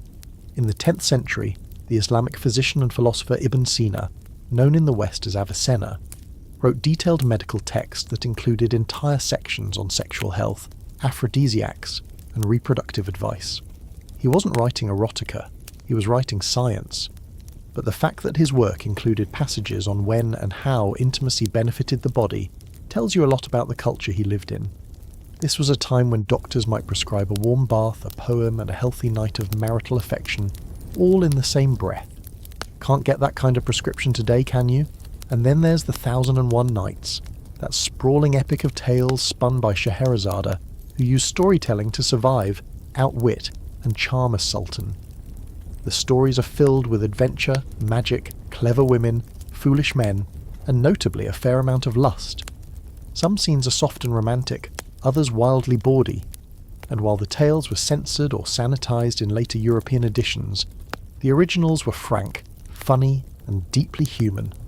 It's no accident that so many stories begin with betrayal, but end with connection, love, and renewed trust. As for same-sex relationships, they're part of the story too. Not always openly accepted, but not erased either. Male poets wrote odes to beautiful boys. Scholars recorded legal debates about the nature of such desires, condemning the act perhaps, but still acknowledging the reality of the feeling. Even among women, stories circulated, though quieter, of friendships that turned into something more. The word lesbian didn't exist, but the experiences did. So, was it a sexual utopia? No. Many faced restrictions, judgments, or dangers for stepping outside the line.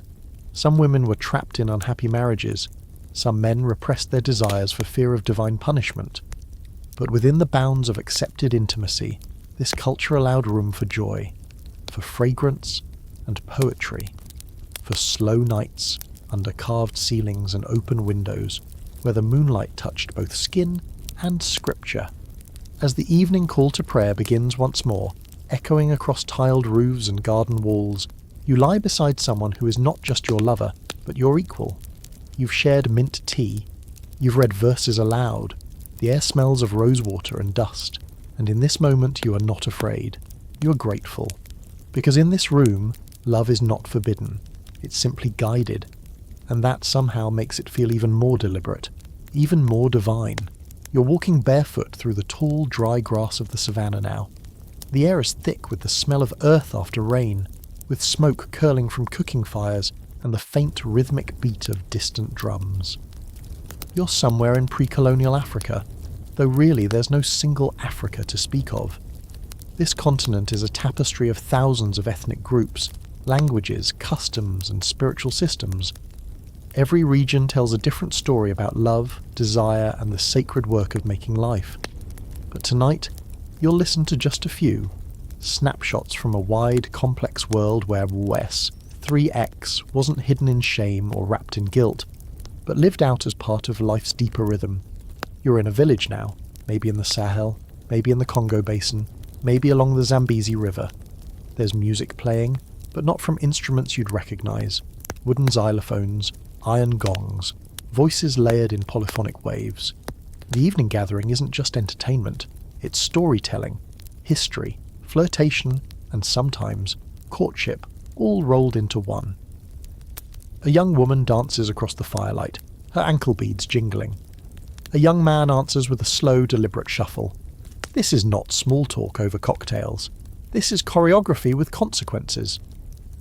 In many pre-colonial African societies, sexuality was public, not in the sense of exhibition, but in that it was acknowledged, talked about, danced through. It was understood as part of growing up, part of health, part of being whole. There were coming-of-age ceremonies that taught young people not just how to exist in the world, but how to love, how to care for a partner, how to honour their own bodies. These weren't vague conversations about the birds and the bees, they were rituals, sometimes lasting weeks, involving mentorship, song, even symbolic reenactments. You didn't stumble into adulthood here, you were guided. Take the Bemba people of Zambia, for example. When a girl reached puberty, she entered a seclusion period known as Chisungu. During this time, older women taught her everything she needed to know about womanhood, marriage, fertility, and intimacy. This wasn't whispered shame, it was celebrated. They sang songs, told stories, used metaphor and humour, and created space for questions. It was serious, yes, but also joyful. A rite of passage that said, "You are growing, and that's beautiful." Meanwhile, across the continent in West Africa, among the Akan of present-day Ghana, sexuality was intertwined with matrilineal inheritance. Women held significant power, and families traced lineage through the mother's side. Love, desire, and reproduction weren't just personal, they were political. A woman's autonomy in her romantic life wasn't just about her, it shaped the clan's future. In these systems, it wasn't uncommon for women to have lovers outside of formal marriage, especially once they'd borne children. Fidelity was less about exclusivity, and more about harmony, respect, and clear community roles. And men weren't left out of the education either. Among the Xhosa in southern Africa, boys underwent initiation rites that included long seclusion periods, during which elder men taught them about adulthood, including their duties in relationships. There was an understanding that desire needed direction, not suppression. The body wasn't an enemy. It was a tool, a home, and sometimes a gift you offered to someone else. Here's your quirky historical detail. Some groups believed that certain dances had the power to influence fertility. The Dogon of Mali, for example, performed masked dances symbolizing cosmic reproduction, the sky god mating with the earth. These weren't subtle. Some masks featured exaggerated genitalia, and the dances were accompanied by fertility chants and carefully timed rituals meant to align human passion with the movements of the universe. You weren't just hooking up, you were participating in cosmic balance, casual, same-sex relationships, present. Sometimes quietly, sometimes openly. In many societies, there were roles for individuals who didn't conform to binary gender expectations. Among the Azand in Central Africa, yes, technically just outside pre-colonial norms, but rooted in long-standing tradition, it was documented that warriors often took male lovers, especially during times when women were absent. These weren't just sexual arrangements, they included affection, partnership, even social acknowledgement. In other places, women formed friend marriages, or co-wives arrangements that included emotional and sometimes sexual bonds. Colonial officials didn't understand it, so they dismissed it, or outlawed it. but it existed, and in some places it quietly still does. As for erotic expression, art and language weren't shy. Carvings, textiles, body painting, all told stories about attraction, fertility and beauty. In some cultures, praise poetry was a high art form, and many love poems were explicit, praising not just someone's eyes or smile, but their thighs, their rhythm, their ability to make the earth shake. Often these were metaphors, but sometimes not so much, and nobody was scandalized. Why would they be? It was life sung out loud. One of the great tragedies of colonialism was the erasure of this openness. European missionaries arrived with heavy Bibles and heavier judgment, labelling indigenous practices as uncivilized, sinful, or animalistic. Ceremonies were banned, art was burned, young people were shamed into silence. Over time, the colonizers' discomfort became internalized shame within many African societies. What had once been sacred became secret. What had been art became taboo. Healing that rift is still a work in progress. Scholars continue to debate how widespread sexual freedom really was in pre-colonial Africa.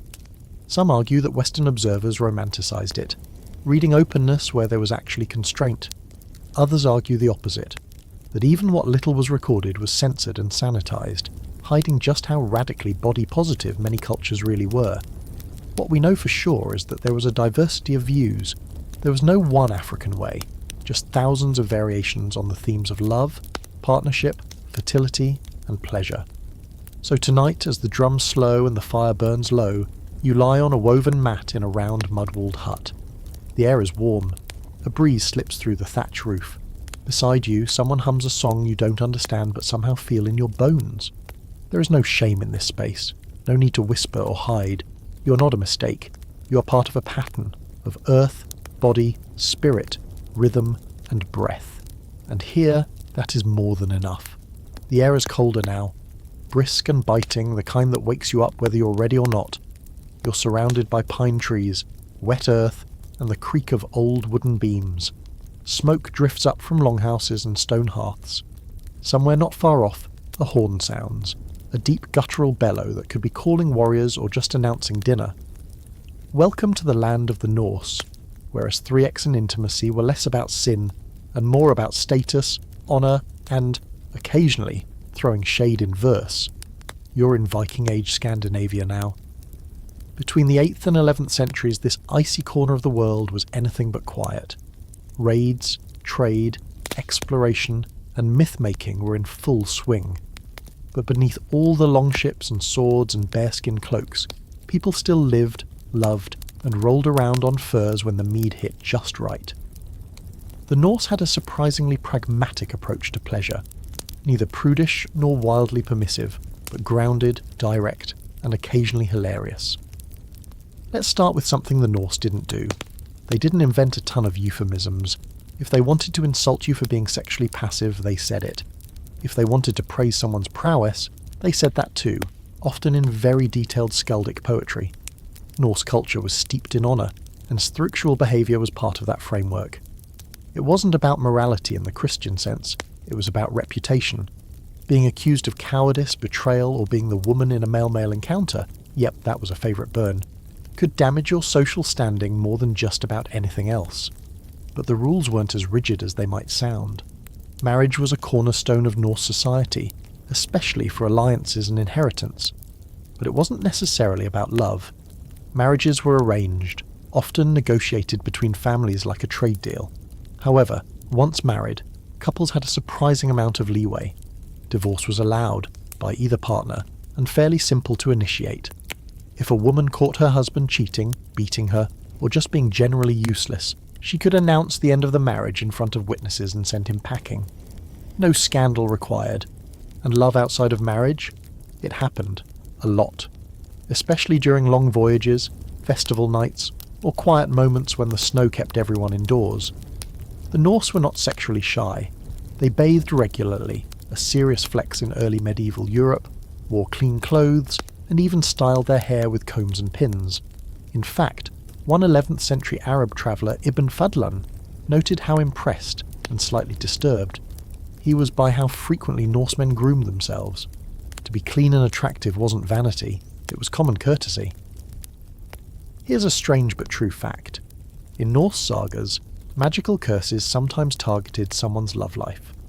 One Icelandic saga features a spell that makes a man unable to perform with anyone except his wife. Not a punishment for infidelity, but more of a supernatural loyalty lock. Useful if you're trying to stop your husband from sleeping with the milkmaid every time you turn your back.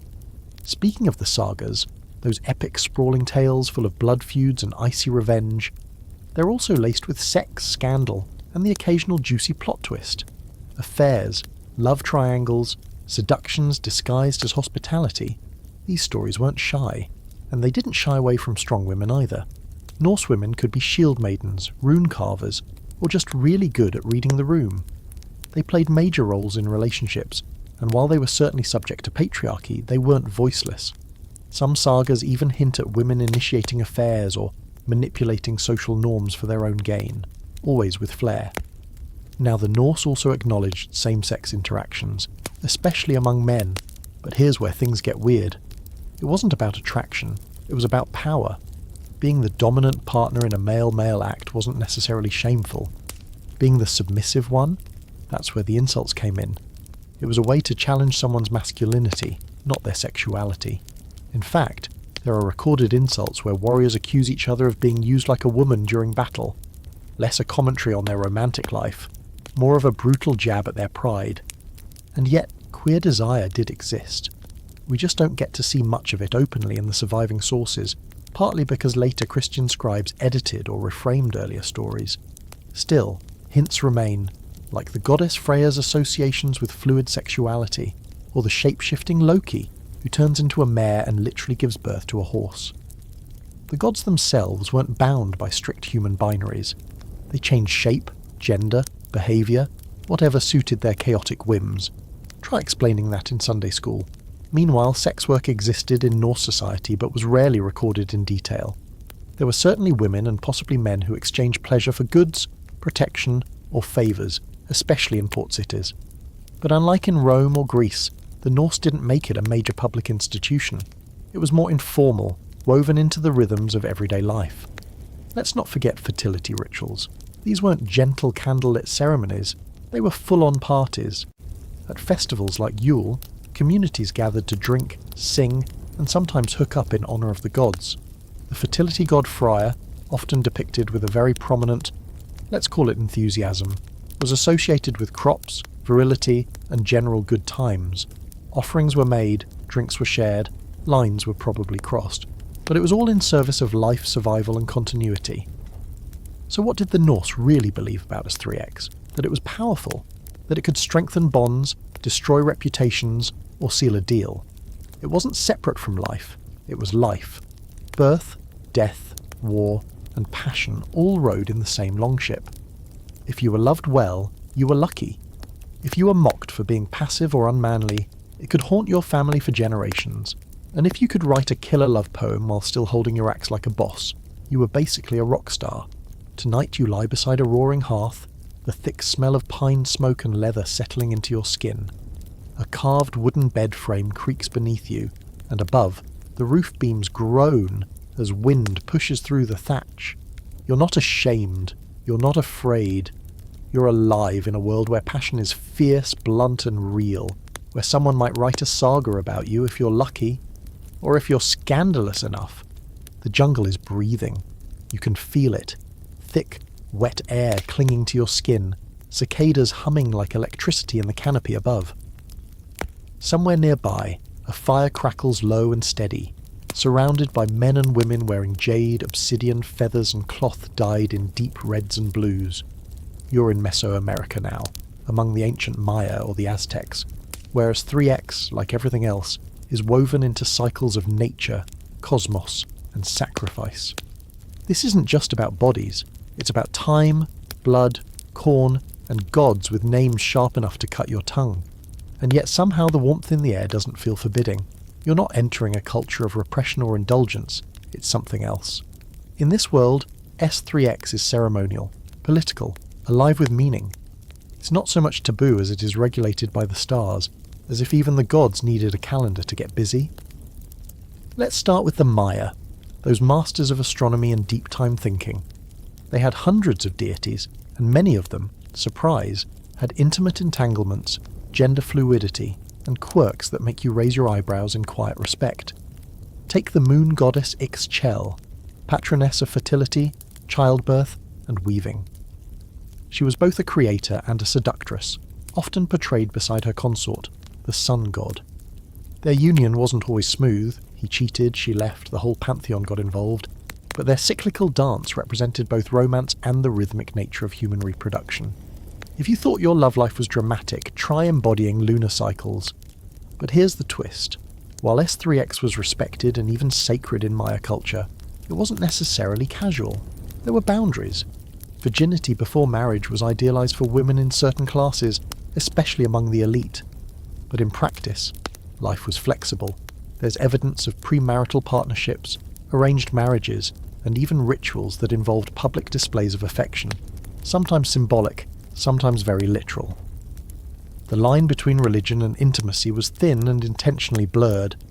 In Maya society, marriages were typically arranged, often for economic or political reasons. Yet once married, affection wasn't absent. Carvings show couples embracing, even kissing, something not all ancient art was bold enough to depict.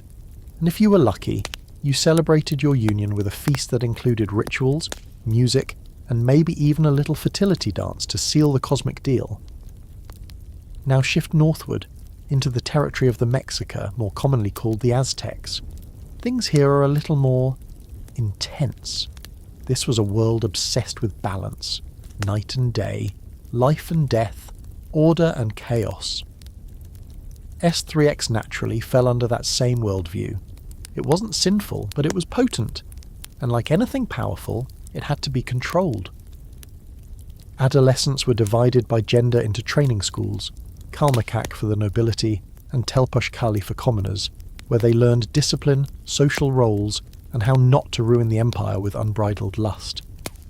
Masturbation, for instance, was considered dangerous, not morally, but spiritually. The Aztecs believed it weakened your body's vital energies, and chronic offenders might suffer public shame or even punishment. Yes, even in ancient Mexico, someone was already trying to tell teenagers to cut it out. But despite these restrictions, the Aztecs weren't prudes. They had gods like Tlazolteotl, the eater of filth, a goddess of sin, purification, and sexual transgressions. She was the one you prayed to after an affair, a forbidden encounter, or just a really wild night you couldn't explain. And in one of the most relatable divine moves of all time, she offered forgiveness. You confessed, she cleaned your slate. Spiritually, of course, not physically, that was on you. Fringe fact time. Aztec nobles were allowed polygamy, but with rules. A man could have multiple wives, but the first wife held legal status, and the others followed a strict hierarchy. This wasn't a free-for-all, it was a logistical puzzle of inheritance, obligation and honour.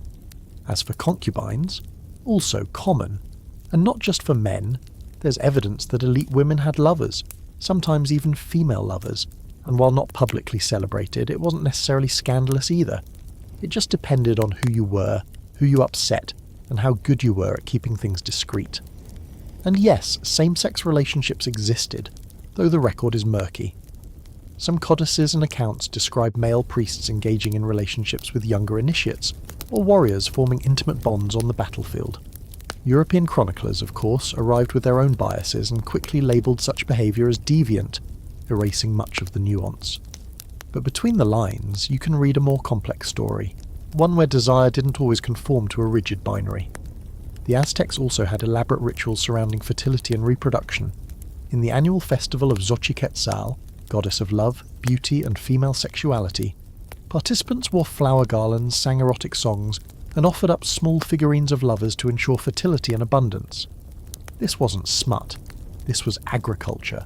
You wanted your crops to grow. You honoured the forces of creation in all their forms. And in both Maya and Aztec worlds, sexuality and power often walked hand in hand. Conquest sometimes involved S3x dominance, not just as violence, but as a symbol of control. Captives could be humiliated through sexual acts before being sacrificed, a grim reminder that bodies were tools of both pleasure and punishment. These aren't fun facts, but they're part of the truth. Every society has its shadows, and Mesoamericas were no exception. Scholars still debate just how open these cultures were. Some argue that the surviving records reflect more about Spanish discomfort than indigenous reality. Others believe the societies were deeply regulated, spiritual but stern. What's clear is this: intimacy wasn't treated lightly. It was art, ritual, politics, and myth all at once. You couldn't just fall into bed with someone without invoking a whole pantheon's worth of consequence. So as the fire dies down and the jungle sings its late-night lullaby, you find yourself lying on a woven mat, the scent of copal incense still clinging to your skin. Beside you, someone breathes softly, their hand brushing yours in that small, timeless gesture that says, "You're here," and maybe that's enough. In this world, pleasure isn't careless, it's ceremonial, earned, offered, blessed. You're not just touching flesh, you're echoing gods. You smell paint before you see it, linseed oil, drying plaster, and something slightly metallic like blood. There's music too, delicate and strange. Lutes, flutes, and someone humming a hymn that probably started as praise to God and ended as a love song under a window. You've stepped into the Renaissance now, Europe between the 14th and 17th centuries, a time of rediscovery, reawakening, and artists painting naked people with full ecclesiastical funding. You're in Florence, or maybe Rome, or Venice. It doesn't really matter. The whole continent is stretching awake from the long nap of the medieval mindset, blinking into the sunlight of classical knowledge and rediscovering that yes, bodies are beautiful. You walk past frescoes of saints in flowing robes, and just around the corner, stumble on Venus herself, nude in a clamshell, staring calmly at the viewer like she knows she just caused a moral crisis in 3 bishops and half the art faculty. The thing about the Renaissance is that it didn't just bring back art. It brought back anatomy, philosophy, and the body as a subject worth thinking about again. The printing press was new, literacy was on the rise, and people were suddenly reading texts from ancient Rome and Greece that hadn't seen the light of day in 1,000 years. It was like someone dusted off the old manuals, read the parts about pleasure and desire, and said, "Wait, this is what we've been missing." The tension, of course, came from trying to be both spiritual and sensual in a society still tightly wrapped in Christian doctrine. But the Renaissance had a workaround. Wrap your eroticism in myth. You didn't paint a naked woman because you wanted to. You painted her because she was Aphrodite, obviously. Naked male figures? Not lust, dear. Heroic anatomy. And if you included a fig leaf or two, the church was happy enough to pretend it didn't notice the rest. But people weren't just painting desire. They were living it, sometimes with reckless, glorious abandon. Courtiers wrote love sonnets, merchants had mistresses, and married couples, especially in the cities, started finding space for emotional intimacy alongside the usual contractual expectations. The old idea that marriage was just a business transaction. Still there, but now layered with Renaissance ideals of romance, compatibility, and personal connection. Still, the rules hadn't disappeared. Virginity remained a valuable commodity, especially for upper-class women. Young brides were often married off early, expected to be both obedient and fertile, while their husbands had a bit more room to explore. Brothels flourished in major cities, sometimes licensed and taxed by local governments. In fact, in Florence, the city council once issued regulations for sex workers, including what colours they could wear and which neighbourhoods they could work in. It was a strange mix of moralism and municipal planning. Sinners to the south side, please, and no purple, it's confusing the nuns. And while women's roles were still constrained by society, the Renaissance gave rise to some new kinds of power. Elite women, especially in Italy, could become salon hosts, poets, patrons of the arts, even political advisors. Take Isabella d'Este, who ran Mantua like her own Renaissance startup, or Vittoria Colonna, whose poetry mixed spiritual yearning with emotional depth that scandalized and delighted readers. These weren't passive muses. They were creators of culture, intellect, and yes, desire.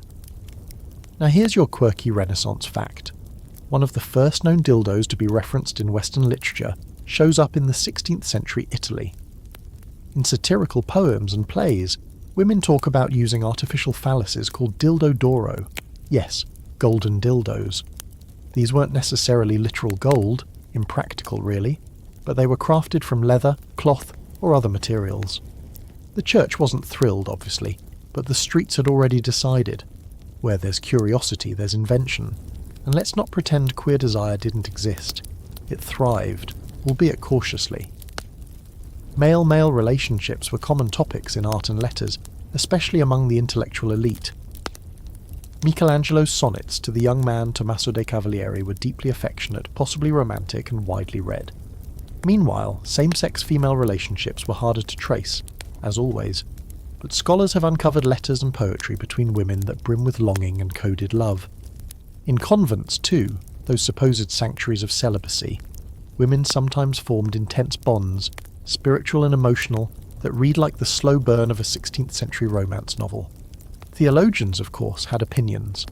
Sodomy remained punishable by death in many places, but enforcement was inconsistent, and confession often served as a reset button.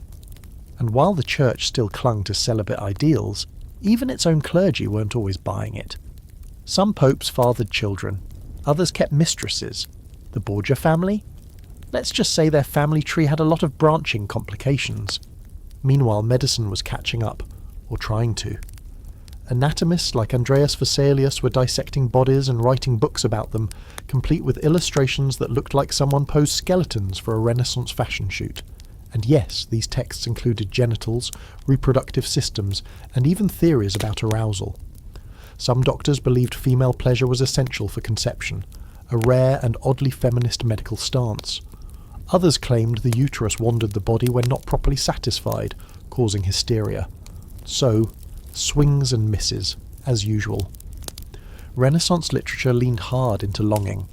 Petrarch's unrequited love for Laura set a new standard for tortured poetry, while Boccaccio's Decameron gave us tales of lust, wit, and wildly inappropriate behaviour during a plague lockdown. Sound familiar? Across Europe, printing presses churned out bawdy ballads, erotic woodcuts, and love manuals disguised as health guides. People were starved for knowledge, and also just plain thirsty. But this era wasn't just about indulgence. It was about asking, what if desire wasn't something to punish, but something to understand? What if beauty wasn't vanity, but evidence of divine design? What if the body, with all its curves and flaws and heat, wasn't a prison for the soul, but a mirror of something greater? So as you settle into a feather mattress beside a flickering oil lamp, maybe with a lover who smells faintly of wine and wood smoke and pigment, you find yourself in a world where intimacy is being reborn. Not without struggle, not without guilt, but with colour, curiosity, and the soft echo of poetry in your ear. Love here isn't just sacred or sinful. It's something worth painting, worth writing, worth feeling, again and again. You wake in a room that smells faintly of beeswax, old books, and recently extinguished candles.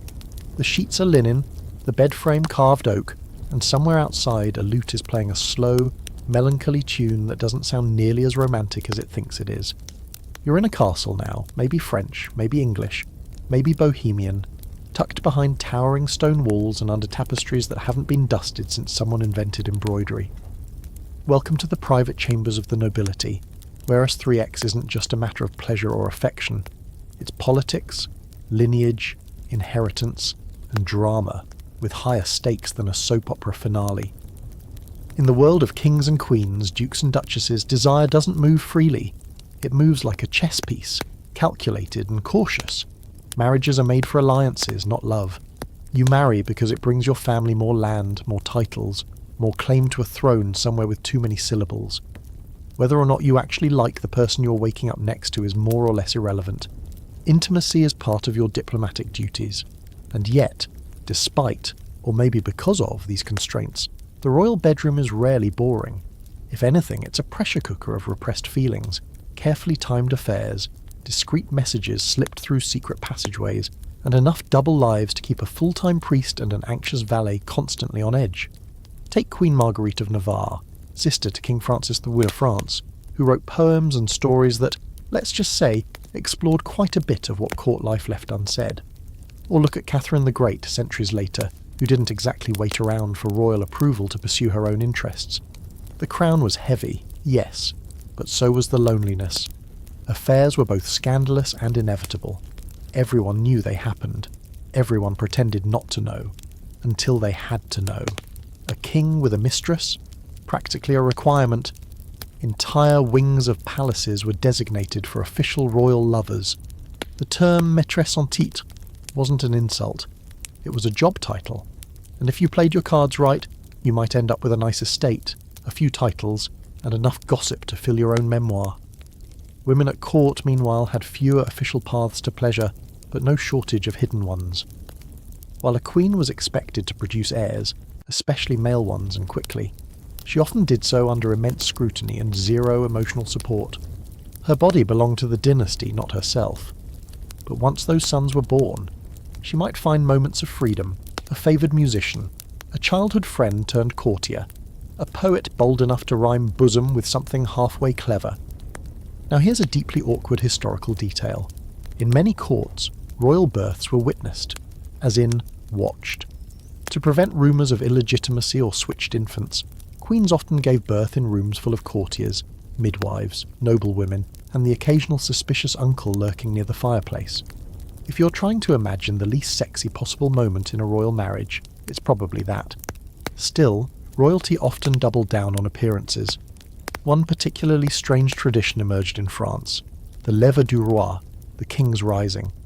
Every morning, courtiers would crowd into the monarch's bedroom to witness him wake up, get dressed, and maybe nod approvingly at some breakfast.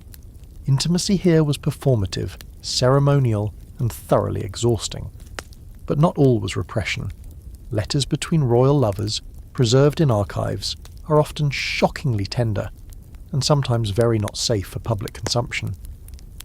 King Henry VIII, better known for his decapitation hobby, wrote passionate notes to Anne Boleyn before their marriage, and while they eventually descended into bitterness and betrayal, his early letters read like a high schooler who just discovered metaphors. "I wish myself, especially an evening in your arms, my darling," he writes. A sentence that now sounds ominous in hindsight, but still, he was trying. Fringe fact of the night. In the 16th century, a court physician wrote a manual advising noble couples on the best days for conception based on astrology. Not just any astrology, personalised natal charts. Apparently Tuesday under a waxing moon was ideal for making boys. Who knew? Probably Mercury. The tension between duty and desire played out most painfully for women. A noble woman's reputation was her life. A whisper of infidelity could mean ruin. And yet, the men around her, husbands, brothers, kings, often had carte blanche to roam. To survive, she had to become a master of discretion. She wrote coded letters, used go-betweens, sent gifts with double meanings. There was a kind of elegance in it, a ballet of implication. But one wrong move, and she was done. And yet, love did happen. True, messy, inconvenient love. Some noble couples genuinely adored each other. There are letters full of longing, grief, playful banter, marriages that started as strategy but grew into partnership. These weren't just alliances of land and title. They were stories, often hidden between the official lines of history books. Queer desire existed too if you knew where to look, or more often, where to not look. Many courts, especially in Renaissance Italy or early modern France, had male favourites whose relationships with kings went far beyond political loyalty. Think of James I of England and George Villiers, Duke of Buckingham, who shared beds, poems and whispers that made the court collectively raise one powdered eyebrow. Female-female relationships were harder to trace, but hints remain. Letters, diaries, the occasional scandal hushed with suspicious speed. In the court, what mattered wasn't always the act. It was the optics. And let's not forget the servants, attendants, and lower-ranking nobles, the people who actually lived in these castles full-time, who saw everything. Their stories rarely made it into official records, but every castle had its own ecosystem of glances, arrangements, flirtations that flared and burned out between long corridors and behind heavy velvet curtains. The royal bedroom might be watched, but the rest of the castle, that's where the real secrets lived. So tonight, you find yourself under a heavy canopy bed, curtains drawn against the draught, candles flickering as your breath slows. Maybe you're next to someone you chose, maybe not. Maybe you're in love, or maybe you're just surviving, playing the long game. In this world, desire has to wear a mask, but beneath it the heat is real, and every sigh, every stolen glance across a banquet table is a quiet rebellion against the cold machinery of power. There's a sharp crack in the air like firewood splitting in frost, and then the silence of early colonial America settles around you. No lute music now, No feather beds, just wind moaning through plank walls and the distant sound of a church bell that feels more like a warning than an invitation. Welcome to the world of Puritans, pilgrims, and the quietly desperate people trying to behave in a society where God was always watching and probably taking notes in very small handwriting.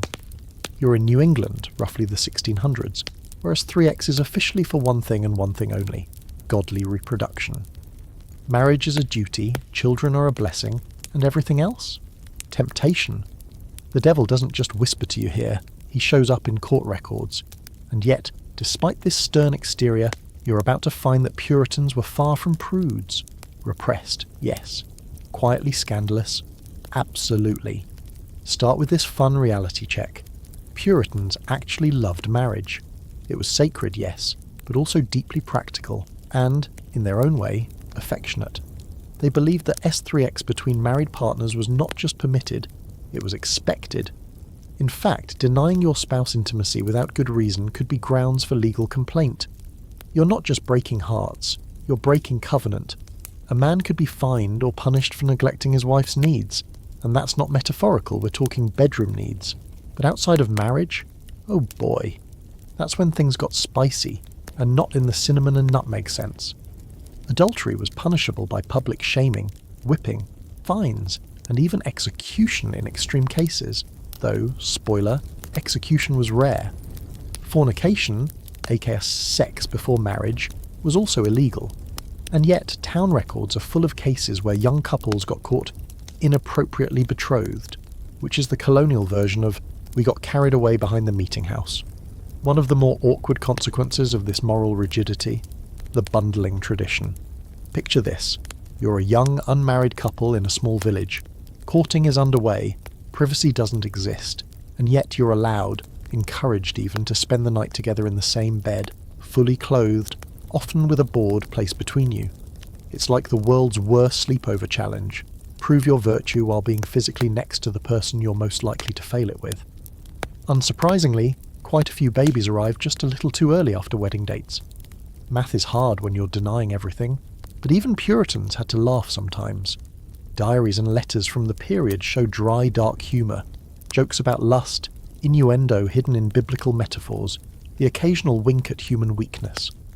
Ministers gave sermons against temptation while privately counselling parishioners through very earthly crises. And yes, even the most upright clergy occasionally got caught with their breeches down. One famous case involved a minister caught in an affair and publicly defrocked, his name used in future sermons as a cautionary tale, and also as great gossip. Here's your quirky colonial fact. Midwives in Puritan communities weren't just birth attendants, they were the unofficial keepers of bedroom secrets. They testified in court cases about paternity, premarital relations, and whether or not someone's water broke suspiciously early. Some midwives were feared for knowing too much. Others were respected for speaking plainly when everyone else was pretending not to notice. If the village had a scandal, chances are the midwife knew it before the magistrate did. And yet, despite the harsh rules, there was a strange undercurrent of freedom in this system, if you were smart and discreet. Small towns meant fewer options, but also a tighter web of social ties. Couples could fall in love slowly, through letters and glances at the well. Widows could remarry without stigma. And servants, those low in the social hierarchy, often had more sexual autonomy than expected, even if it came with serious risks. Many indentured servants bore children outside marriage, and while this brought punishment, it also brought records, evidence that even in the most pure colonies, nature didn't always wait for a marriage license. Now let's talk about queer lives, or the lack of space for them. Officially, same-sex acts were capital offences in colonial law. Unofficially, documentation is scarce. That doesn't mean it didn't happen, it just means no one talked about it unless it ended in accusation. One known case, in 1649, involved two women in New Haven charged with lewd behaviour. The details are vague. Historians still debate what really happened, but the fact that they were charged at all suggests something broke through the silence. Most of the time, however, queer love lived in letters, coded language, and careful friendship. In this world, discretion wasn't just polite, it was survival. The Puritan obsession with monitoring behaviour eventually led to one of the most infamous moral panics in history, the Salem witch trials. While not directly about S3x, the trials were saturated with fears of unnatural behaviour, women stepping outside their assigned roles, and the seductive danger of feminine power. Teenage girls, middle-aged widows, even ministers' wives were accused of fraternising with the devil, often through vaguely suggestive visions and confessions. It was all one big stew of repressed desire, community paranoia, and cold New England boredom. But perhaps the most lasting contradiction of colonial America is this: a society that tried so hard to erase desire from public life ended up writing it everywhere. In court records, in sermons, in punishments designed not just to correct but to humiliate. Stocks, whippings, scarlet letters, each one a public theatre of morality that accidentally acknowledged how central intimacy really was.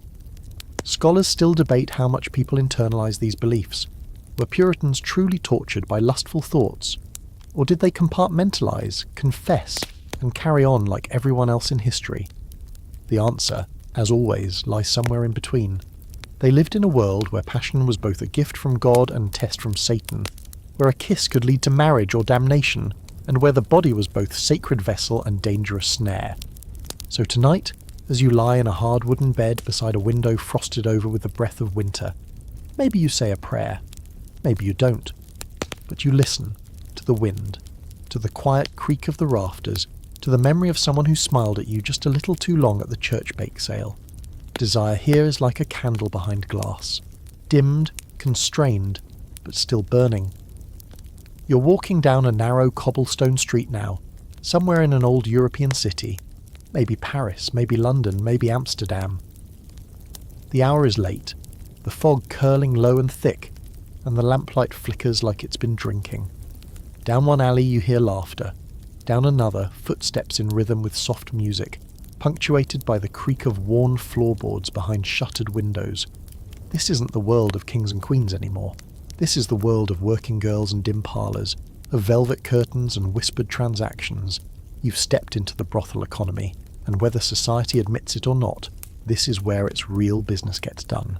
In most of recorded history, where there's money, there's S3x. Not just desire, but the infrastructure of desire.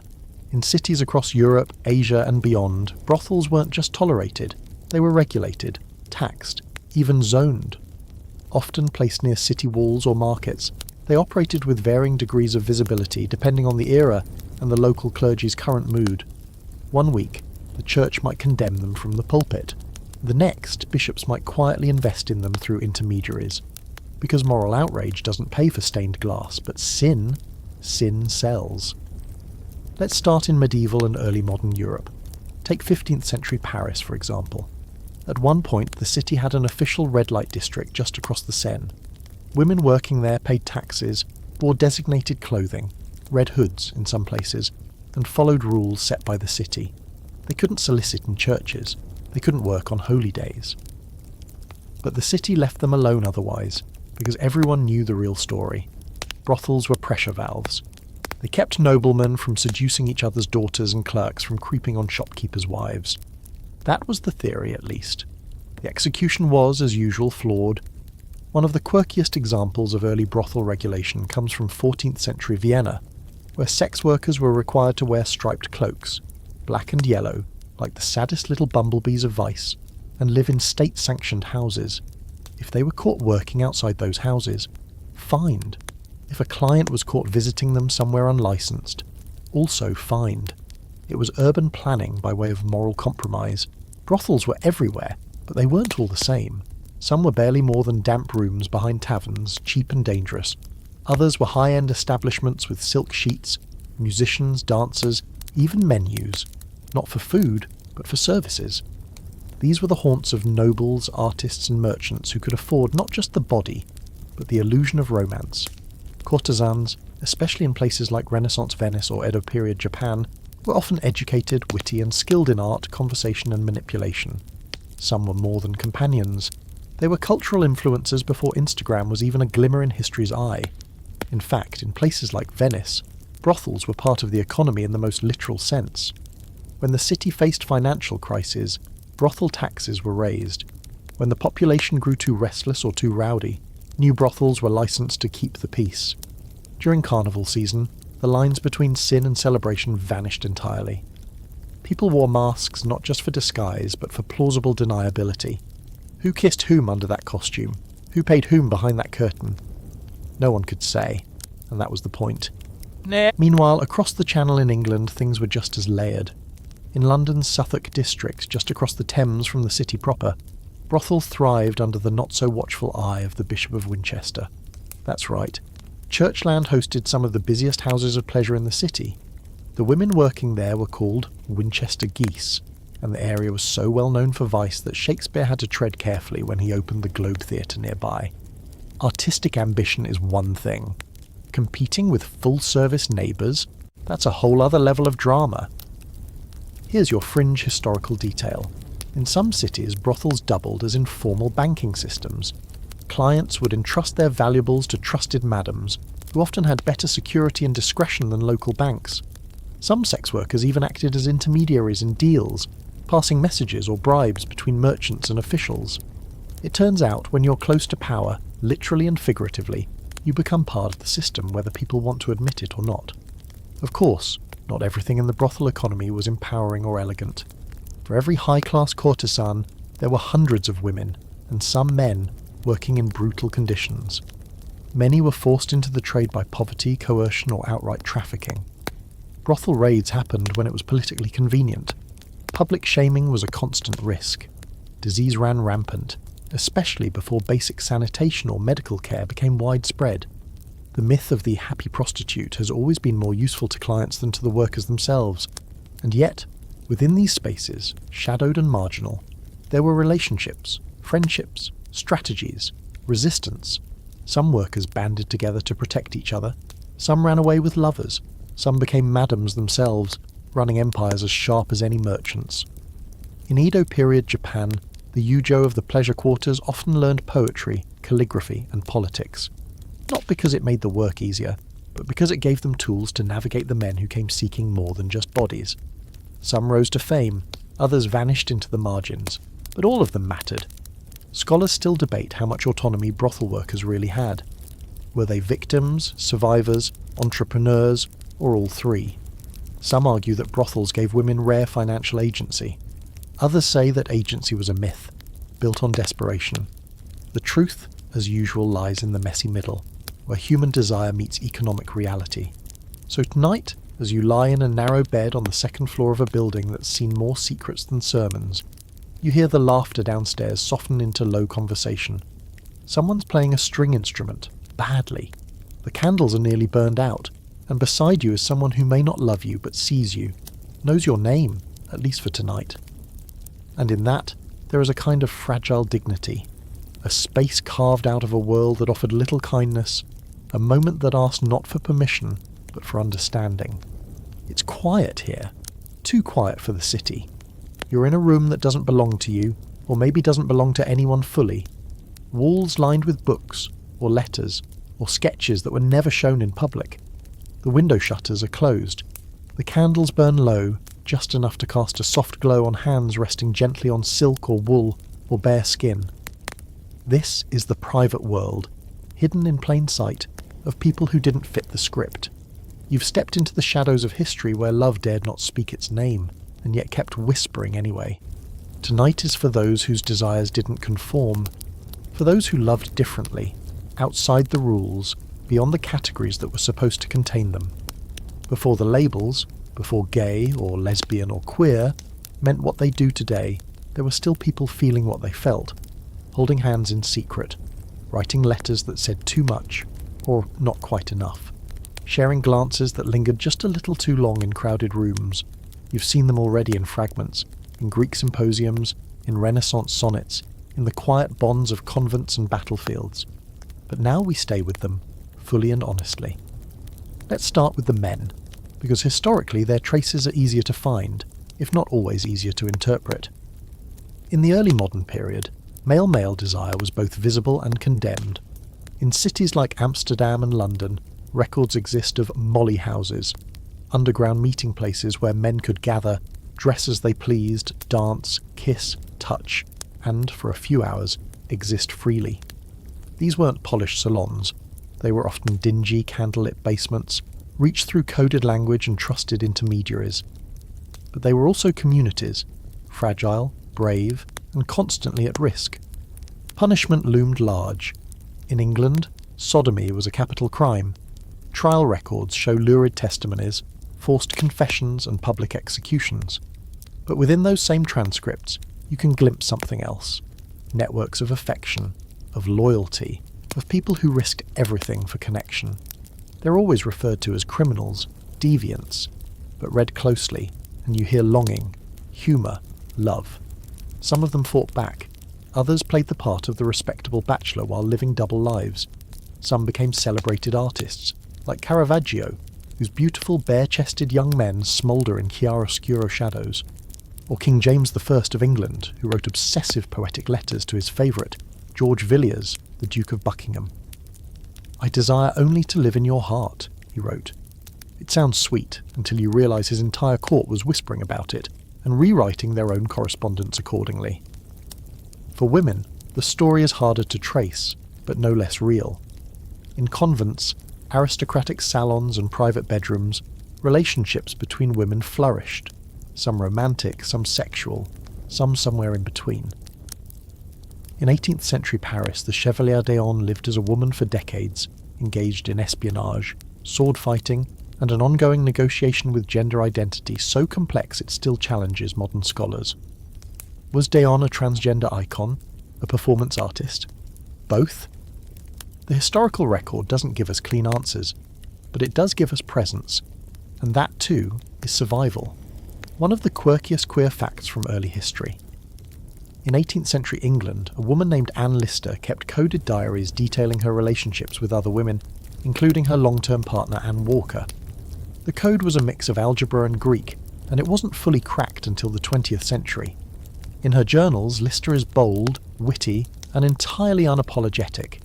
She called herself a lover of the fairer sex, and wore black like a widow, always mourning the freedom society wouldn't let her claim. Today, we'd call her a lesbian. Back then, there wasn't a word for what she was, only the quiet reality of her life, hidden in code but never in shame. And what about outside Europe? In many cultures, expressions of same-gender intimacy weren't always criminalised, at least not until colonial powers arrived. Among indigenous peoples of North America, the existence of two-spirit individuals, people who embodied both masculine and feminine traits, was recognised and respected long before European settlers imposed binary gender norms. Two-spirit people often held ceremonial or spiritual roles and were seen as bridges between worlds, not outcasts from society. It was only after colonization that these roles were erased, replaced by shame and silence. Likewise, in parts of the Middle East, South Asia and Africa, historical records and oral traditions speak of relationships that don't fit modern Western definitions, but clearly challenge the idea that heterosexuality was always the norm. Poets like Rumi wrote verses so infused with longing that scholars still debate whether they were metaphorical or confessional. In Mughal India, court records hint at same-sex romances among nobles and servants alike. Some tolerated, some punished, all deeply human. There's an ongoing scholarly debate here. How much of this was really about queerness, and how much is just modern projection? Some argue that applying contemporary identity labels to historical figures is misleading. Others insist that refusing to acknowledge queer histories erases the lived experiences of countless people. The answer, as always, is complex. But maybe the point isn't the label, it's the love, the risk, the sheer audacity of finding each other in a world built to keep you apart. Because that's what this history is, a map of resistance through intimacy. Every coded letter, every stolen hour, every hand held in a crowd was an act of defiance, and not all ended in tragedy. Some people lived quietly with partners for decades, some escaped to cities where they could blend in, some never spoke their truth aloud, but carved it into diaries, poems, and footnotes that future generations would one day find. So tonight, you're lying beside someone not allowed to be yours, the curtains are drawn, the world outside still says no, still calls it unnatural, still can't find the words to describe what this is, but inside, it's soft, real, yours, and if no one writes it down, no one makes it official, no one carves it into stone, it still matters. Because love, in any form, is a record, a history, a life. You step out onto a dirt path with the scent of tobacco and horse sweat in the air, the distant sound of spurs clinking and someone tuning a banjo under the porch of a creaking saloon. It's the 1800s now, dusty, wide open, and full of contradictions. You're either in the American West, the cotton-stitched South, or the factory-smudged cities of the East. Wherever you are, the world around you is changing faster than most people can keep up with. Trains are roaring across the landscape. Letters are taking just days instead of weeks, and people's ideas about love, marriage, and what happens behind closed barn doors? Slowly unravelling, but only just enough to let in a draft. This century is a strange one. It's all about appearances, especially if you're middle or upper class. There are rules now, stricter than ever. Courtship must be respectable. Intimacy belongs strictly inside marriage, and above all, a lady must be a lady. That means no ankles on display, no laughter that's too loud, and absolutely no acknowledging that she might have desires of her own. But of course she does, and so does her maid, and the farmhand, and the preacher, and the mailman, and everyone else carefully pretending not to. The Victorian era is, on the surface, obsessed with modesty. Women wear corsets so tight they faint at family picnics. Men write love letters in perfectly polite language, while sneaking off to visit establishments with velvet curtains and heavy cologne. A woman must preserve her virtue, a man must respect it, or ruin it, depending on his intentions and how fast his horse is. And yet, behind this polished facade, S3x is everywhere. In art, in medicine, in law, in scandal sheets sold at newspaper stands with headlines like, "Wife found in compromising position with footman." You know, tasteful. Let's talk about marriage for a second. It's still the official channel for intimacy, but the expectations are evolving. Love matches are becoming more common, at least among the rising middle class. The idea that you might actually want to be attracted to your spouse is gaining traction, which is both charming and chaotic. Because when attraction goes wrong, when the spark fades or the reality of marriage kicks in, you're stuck. Divorce is still rare and scandalous. Most people make do, some take lovers. Others develop nervous conditions that look a lot like depression and get diagnosed with a lack of moral fortitude. Or worse, hysteria. Ah yes, hysteria, the ultimate Victorian medical catch-all for women's discontent. Feeling sad? Must be your uterus. Feeling angry? Definitely the uterus. Can't sleep? Don't want to clean? Wish your husband would stop treating you like property? Uterus. Uterus. Uterus. The most infamous treatment involved doctors or midwives manually stimulating women to the point of hysterical paroxysm, which is just a long-winded way of saying orgasm, though they didn't call it that. Because to them, women weren't supposed to want it, much less enjoy it. These treatments were so popular that, yes, it led to the eventual invention of the vibrator, originally as a medical device. Go ahead and let that sink in. But here's where things start to shift. The rise of industrial cities brought more than just smog. It brought people into close quarters. It mixed classes, cultures, and bodies. Boarding houses, factories, and railroads became sites of interaction. And yes, secret liaisons. Young people had more mobility, more privacy, and just enough money to rent a room above a tavern. Morality watchdogs panicked, of course. The phrase, fallen woman, became a favourite. If a woman had sex outside marriage, she risked losing everything. Her reputation, her family, her future. But that didn't stop people. If anything, it made them more careful, more inventive. Take sex work, for example. It wasn't just surviving, it was booming. In cities like New York, New Orleans, and San Francisco, entire districts were devoted to the trade, ranging from cheap cribs with threadbare sheets to high-end parlours run by savvy madams who kept ledgers as neat as any banker. Some brothels even offered reading material and refreshments, because nothing says elegance like brandy and Baudelaire. These women, often dismissed as outcasts, wielded quiet power. They knew everyone's secrets. They moved money. They were both demonized and in some cases quietly respected. Meanwhile, on the frontier, things were looser, literally and figuratively. With fewer eyes watching and fewer structures in place, people made their own rules. Out west, women could own property, run saloons, and choose their partners with less social punishment. Marriages were often practical partnerships. Two people trying to survive drought, dust, and dubious dental care. Love was a bonus. Intimacy. A necessity. especially when the winters were long and the beds were cold, and if the preacher only came through town once a month. Well, sometimes vows got said between the hay bales and the shotgun rack. Same-sex relationships in the 19th century. Still taboo, still risky, but still happening. In cities, men formed romantic friendships that read as platonic on the surface, but were often far more intimate behind closed doors. Women shared beds, wrote love letters, built lives together under the guise of being companions. The term Boston marriage emerged to describe two women living together independently, financially and emotionally entangled, even if the world politely looked the other way. Some were truly platonic, others weren't.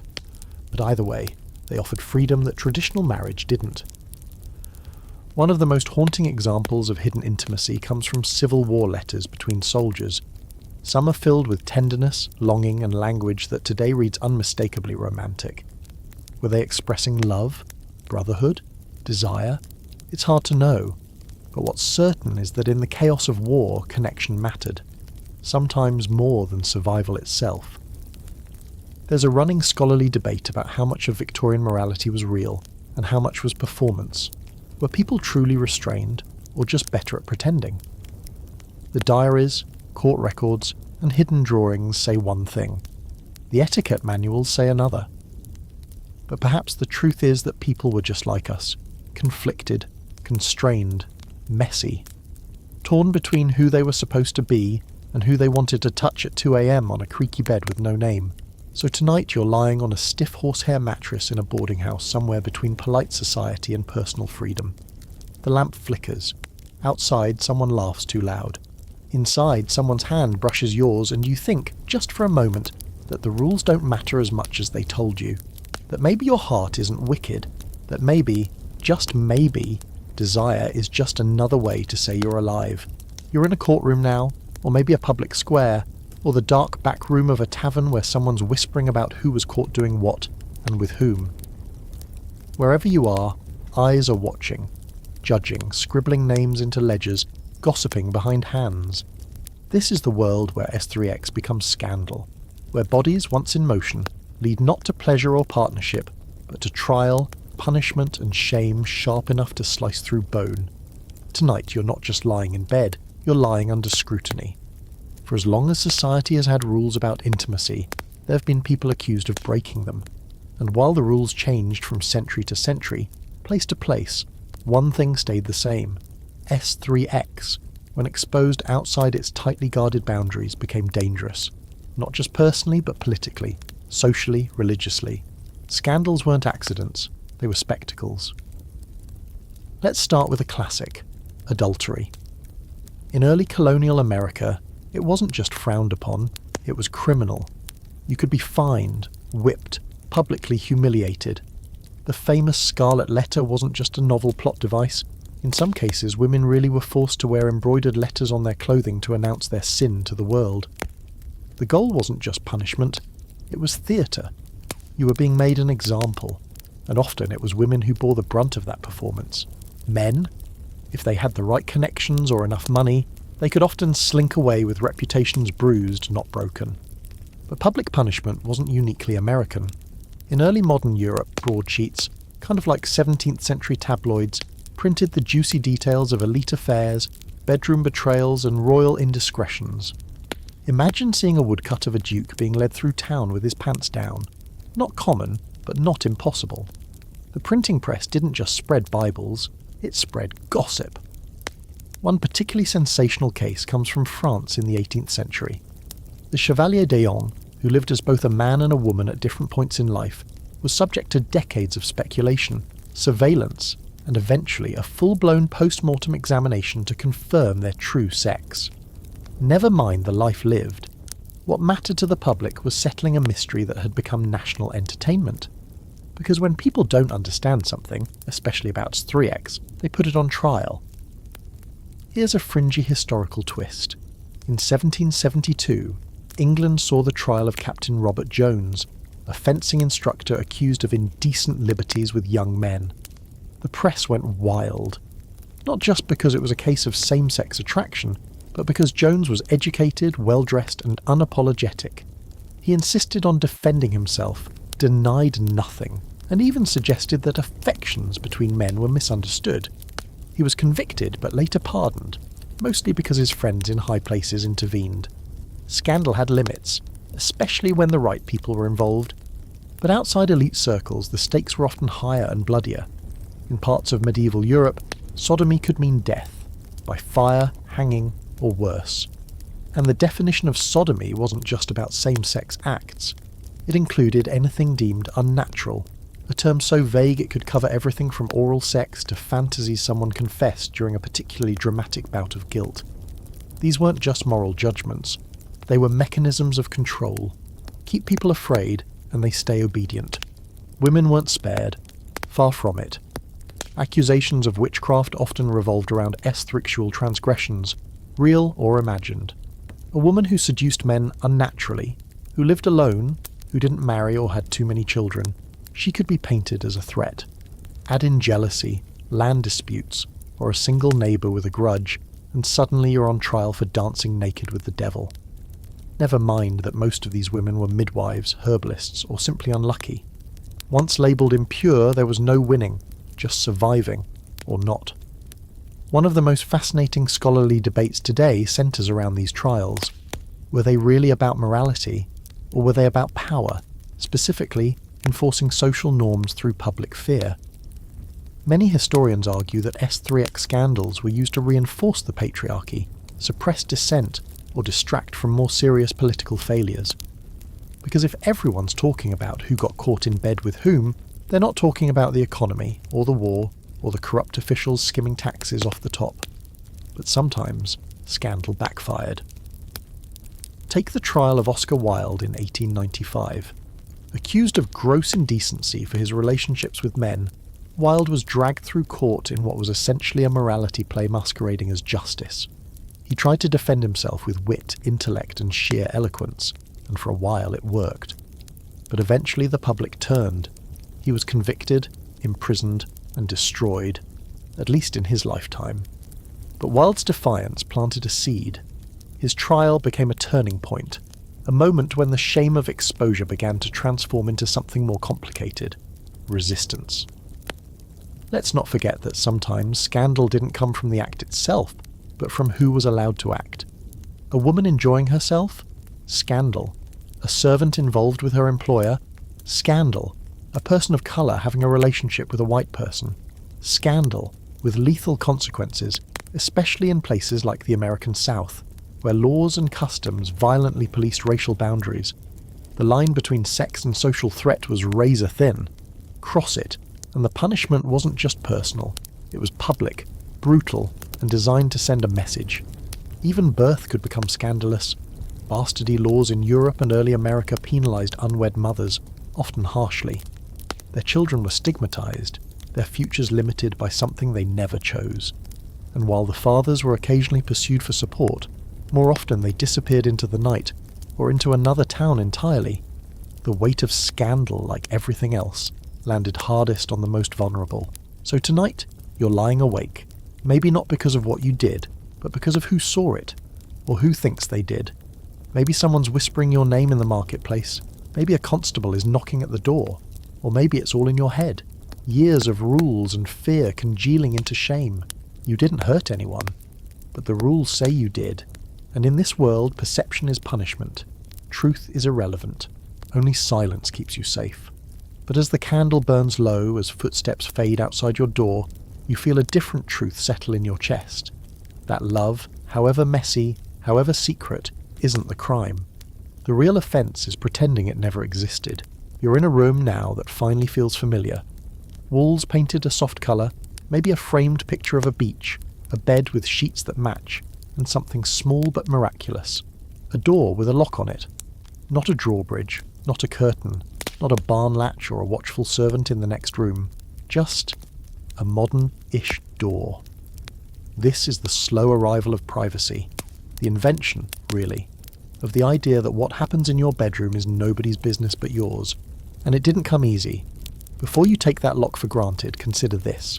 For most of human history, personal space didn't exist. In medieval homes, entire families slept in the same room, sometimes even the same bed. In poorer households, you shared sleeping quarters with relatives, animals, and anyone passing through. Privacy wasn't a right, it was a luxury, and it wasn't always associated with virtue. In fact, people got suspicious if you wanted too much time alone. What could they possibly be doing in there? The answer, historically, was often sleeping, probably, but curiosity was relentless. It wasn't until the 18th and 19th centuries that architectural design started carving up homes with the intent to separate not just function, but people. Bedrooms for parents, separate rooms for children, parlours for guests, and at long last, space that was yours. Not shared, not watched, just closed off, quiet, and, if you were lucky, soundproofish. Furniture started changing too. Beds became more than piles of straw. They had frames, headboards, curtains, and eventually springs. Mattresses were stuffed with feathers, horsehair, even early versions of coil systems. And let's not forget perhaps the most underestimated invention in history, underwear. Linen undergarments, corsets, bloomers, drawers. Layer by layer, people started treating the body like something that could be private. Covered, yes, but also unwrapped behind the right doors. And of course, with privacy came innovation. As people started claiming space for themselves, they also started finding ways to enjoy that space more fully. The 19th century saw the quiet rise of erotic literature, not smut passed hand to hand under the tavern table, but full-length printed novels. They were often written in code, elegant metaphors, suggestive plot lines, characters with very intense discussions about flowers or fencing. But make no mistake, readers knew, so did the censors. In England, a law passed in 1857 called the Obscene Publications Act tried to put the lid back on the jar. Publishers were arrested, books were burned. But desire doesn't vanish just because you outlaw it. It adapts. Secret presses popped up. Books were published abroad, then smuggled in. Paris became the unofficial capital of clandestine publishing, with entire districts specialising in the kinds of novels that could get you banned in Boston, or jailed in London. Speaking of innovation, let's talk about bathrooms. Yes, bathrooms. You think S3x doesn't care about plumbing? Think again. Running water, indoor toilets, and hot baths weren't just health miracles, they were mood setters. They turned the home into a more comfortable, more central space. Suddenly, the bedroom wasn't just a place to collapse, it was a place to linger. By the early 20th century, advertising started selling not just products, but lifestyles. You didn't just buy a bedspread, you bought romance. You didn't buy soap, you bought seduction. The rise of consumer culture meant S3 was now part of the brand. Magazines featured articles about marital satisfaction. Women's columns offered advice on keeping your husband's attention, with subtle winks toward lingerie, perfume, and strategically cooked dinners. The line between privacy and performance blurred again, but now the audience was hypothetical. You weren't performing for the church or the village anymore. You were performing for yourself, or at least for the idea of what your life could be. Here's your quirky historical nugget. In the 1920s, a company in the US began marketing a marital aid for women that was, well, clearly a vibrator. But they didn't say that. The catalogue called it a relaxation massager and included polite diagrams of women smiling peacefully while holding the device to their temples. Sure, January. Now, there's a scholarly debate worth lingering on. Did the invention of privacy actually liberate intimacy, or just isolate it? On the one hand, the private bedroom allowed for more freedom, more honesty, and yes, more pleasure. On the other hand, it pulled S3x out of the communal sphere entirely. It became something done behind closed doors, discussed only in whispers, or not at all. Some historians argue that intimacy became lonelier once it was supposed to happen in silence. Others point out that silence often gave people room to define relationships on their own terms, especially those who'd been excluded from public narratives. One group for whom privacy was absolutely essential: LGBTQ+ individuals in the late 19th and early 20th centuries.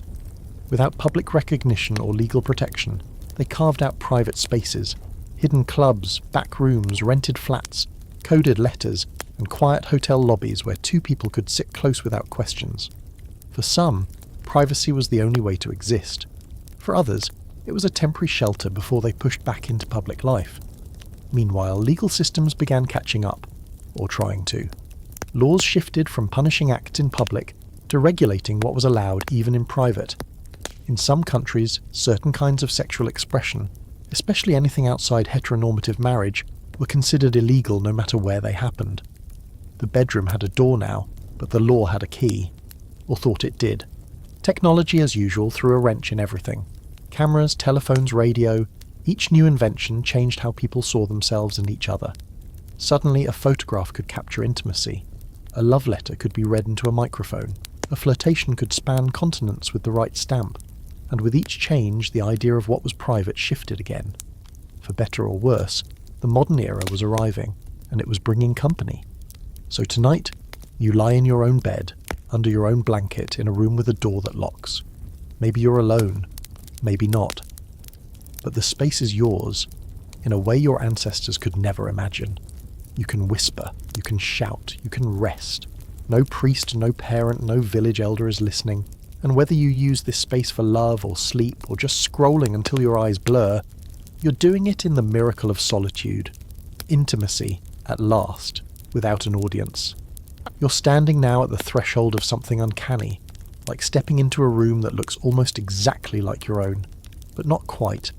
The walls are painted with colours you recognise. The bedspread is familiar, but there's an odd hum in the air. A low, constant thrum of machinery, voices and signals leaping invisibly from device to device. You've arrived at the edge of modern times. The last flickers of gaslight have gone out. Electricity buzzes softly in the walls, and S3x, after thousands of years behind curtains, under threat through rituals and rules and wild rebellion, is about to become something even stranger. A conversation. We're in the early to mid-20th century now, and the world is unrecognisable to anyone who's spent the last few chapters in petticoats or powdered wigs. There are cars now, and cinema, and ads that tell you how your breath might ruin your chances at romance. There's psychology too, a growing army of men in spectacles and wool suits claiming they can explain your dreams, your desires, and why you really keep thinking about the neighbour's milkman. Thanks, Freud. Let's not start with the war just yet. Let's start with the couch, specifically the analyst's couch. In the 1900s, Sigmund Freud popularised the idea that human S3xuality wasn't just something people did, it was the engine beneath everything they were. Childhood, S3xual. Dreams, S3xual. Your opinion of your father? Somehow, yes. Also, S3xual. He wasn't entirely right, but he cracked open the door for future thinkers, doctors, and eventually entire institutions to examine S3x as something psychological, social, and even political. Not just private, not just taboo, but central. At the same time, mass media was beginning to standardise beauty, romance, and the aesthetics of desire. Film stars flickered across the silver screen, elegant and idealised. Magazines offered step-by-step guides to becoming the perfect wife, the ideal husband, the most kissable version of yourself. Courtship was still the goal, marriage the presumed outcome, but suddenly, attraction was a commodity. You could buy cologne that promised to make people fall in love with you. You could wear lipstick in a colour called desire. You could pay money to learn how to kiss in a way that said, "I'm modern," without saying, "I'm scandalous." But the world didn't just change in advertisements, it changed in trauma. World War I tore apart the known order, millions died, millions more returned shattered. And in the rubble, a quiet revolution stirred. Soldiers who'd spent years crammed together in trenches emerged with a new understanding of intimacy, some built on camaraderie, others on desires never spoken aloud. Women, meanwhile, stepped into jobs and roles previously denied to them. They cut their hair, they wore trousers, they had opinions, the war was hell, the aftermath, complicated. In the 1920s, the roaring part wasn't just about jazz, it was about motion, liberation. For the first time in Western history, there was a mainstream cultural space for women to be openly flirtatious. The flapper wasn't just a fashion statement, she was a rebellion wrapped in fringe. Her sexuality wasn't whispered, it was danced. Short skirts, short hair, rolled stockings, and cigarettes balanced between painted lips. The moral authorities clutched their pearls, the flappers just winked. And then, of course, came the backlash. The Great Depression tightened not just belts, but values. Suddenly all that freedom seemed dangerous, irresponsible, immoral, Families leaned back into traditional roles for safety. Men needed jobs. Women were encouraged, pushed, really, back into domesticity. The flame dimmed, but it didn't go out. Here's a fringe fact from the archives. In the 1930s, US mail order companies quietly sold marital guides that included intimacy tips, complete with diagrams and euphemisms like the tender pressing of affection. They sold out regularly. Apparently the Depression didn't affect people's curiosity about what exactly they were supposed to do after saying "I do." Then came World War II. Another cataclysm, another wave of change. Millions mobilized, men to battlefields, women to factories. Rosie the Riveter flexed her biceps, and while she was at it, kissed a girl in the break room. The war blurred lines, gender roles, sexual boundaries, geographical distance. Soldiers wrote passionate letters to sweethearts and sometimes to each other. Some people discovered sides of themselves they'd never had a name for. Others found freedom in the very chaos of war. The army didn't like it, but history doesn't ask permission. The post-war years tried to snap everything back into place. The 1950s were a masterclass in performative normalcy. Suburbs sprouted. So did nuclear families. The bedroom became a symbol of middle-class perfection. 2 twin beds pushed apart if the film censors were watching, or 1 double bed with matching lamps if they weren't. Husbands went to work, wives stayed home, S3x was scheduled, sensible, scripted. But under all that wallpaper, people were restless. Alfred Kinsey, a zoologist turned sex researcher, cracked the silence wide open in 1948 with sexual behaviour in the human male. Followed 5 years later by sexual behaviour in the human female, his studies blew up the myth that people were living buttoned-up vanilla lives. Turns out, a lot of people were not only not following the rules, they'd never been interested in them to begin with. Kinsey's data was dry, clinical and explosive. He suggested that S3 wasn't binary but a spectrum, that people's desires were far more varied than they let on, that the real scandal wasn't what people were doing, it was that no one was allowed to talk about it. And the talking, it was just getting started. By the time the 1960s rolled in, with its protests, its pills, its music that slunk through radios instead of marching, you could feel the change. The invention of the birth control pill gave women a kind of autonomy that society had been denying for centuries. For the first time in modern history, you could have S3x without risking pregnancy. That doesn't sound revolutionary now, but then, it changed everything. It separated S3x from consequence, and in doing so cracked open the door to a revolution still echoing through bedrooms today. So tonight you're lying on a mattress with springs that don't squeak, in a room with electric light and maybe even a radio humming softly in the background. There's a book on the nightstand, not a Bible or etiquette manual, but maybe a paperback that's, well, suggestive. Maybe you bought it under the counter. Maybe you borrowed it from someone who said, just don't read it too fast. You're not the first person to want more. You're not the first to touch someone and wonder, am I allowed to feel this good? But for the first time in a long, long while, the answer might be yes. Not because the world has finished changing, but because it's finally starting to. So here you are, back in your own bed, in your own room, with your own breath steady in the quiet. You've wandered through caves and candlelit castles, through monasteries and molly houses, from firelight to fluorescent bulbs, from silence to scandal to slow, hard-earned freedom. You've followed desire across continents, through time, over battlefields and into back rooms, behind veils, under stars, across silk sheets and straw pallets. You've heard the whispers behind palace doors, and the defiant laughter of those who loved where they weren't supposed to. And now it's just you. What a wild thing to realise, that something as universal as S3x has never really been just about pleasure. It's been about survival, control, power, rebellion, expression, intimacy, longing, shame, joy. It's been an institution and an instinct, a secret and a statement. It's followed you through religion, through empire, through revolution, and through capitalism. And still, it's evolving. Still debated, still legislated, still whispered about at dinner tables and shouted about on street corners. We've come from a time when 2 people holding hands could spark exile or execution, to a world where that same gesture might spark debate in a comment section. And while the arguments have changed, and the vocabulary has grown, it's clear that some things haven't. People still want to be seen, to be touched, to be chosen, to be safe in their skin, their hearts, their homes. And maybe that's the most timeless part of all. Not just the act itself, but the ache underneath it. The need to connect, to find someone who sees through your armour and stays anyway. That's been true whether you wore furs or silk or denim, whether your bed was carved wood or a mattress on the floor, whether you whispered in Latin or Arabic, or are barely there breath in the dark. So tonight, as the noise of the world fades behind the walls and you sink a little deeper into your pillow, just remember, the history of S3x isn't really about what people did. It's about what they risked to feel human. And chances are, whatever you're feeling now, someone, somewhere in the past, felt it too. You probably won't make the history books for it. But then again, most people didn't. They just lived. They just loved. And that was always enough.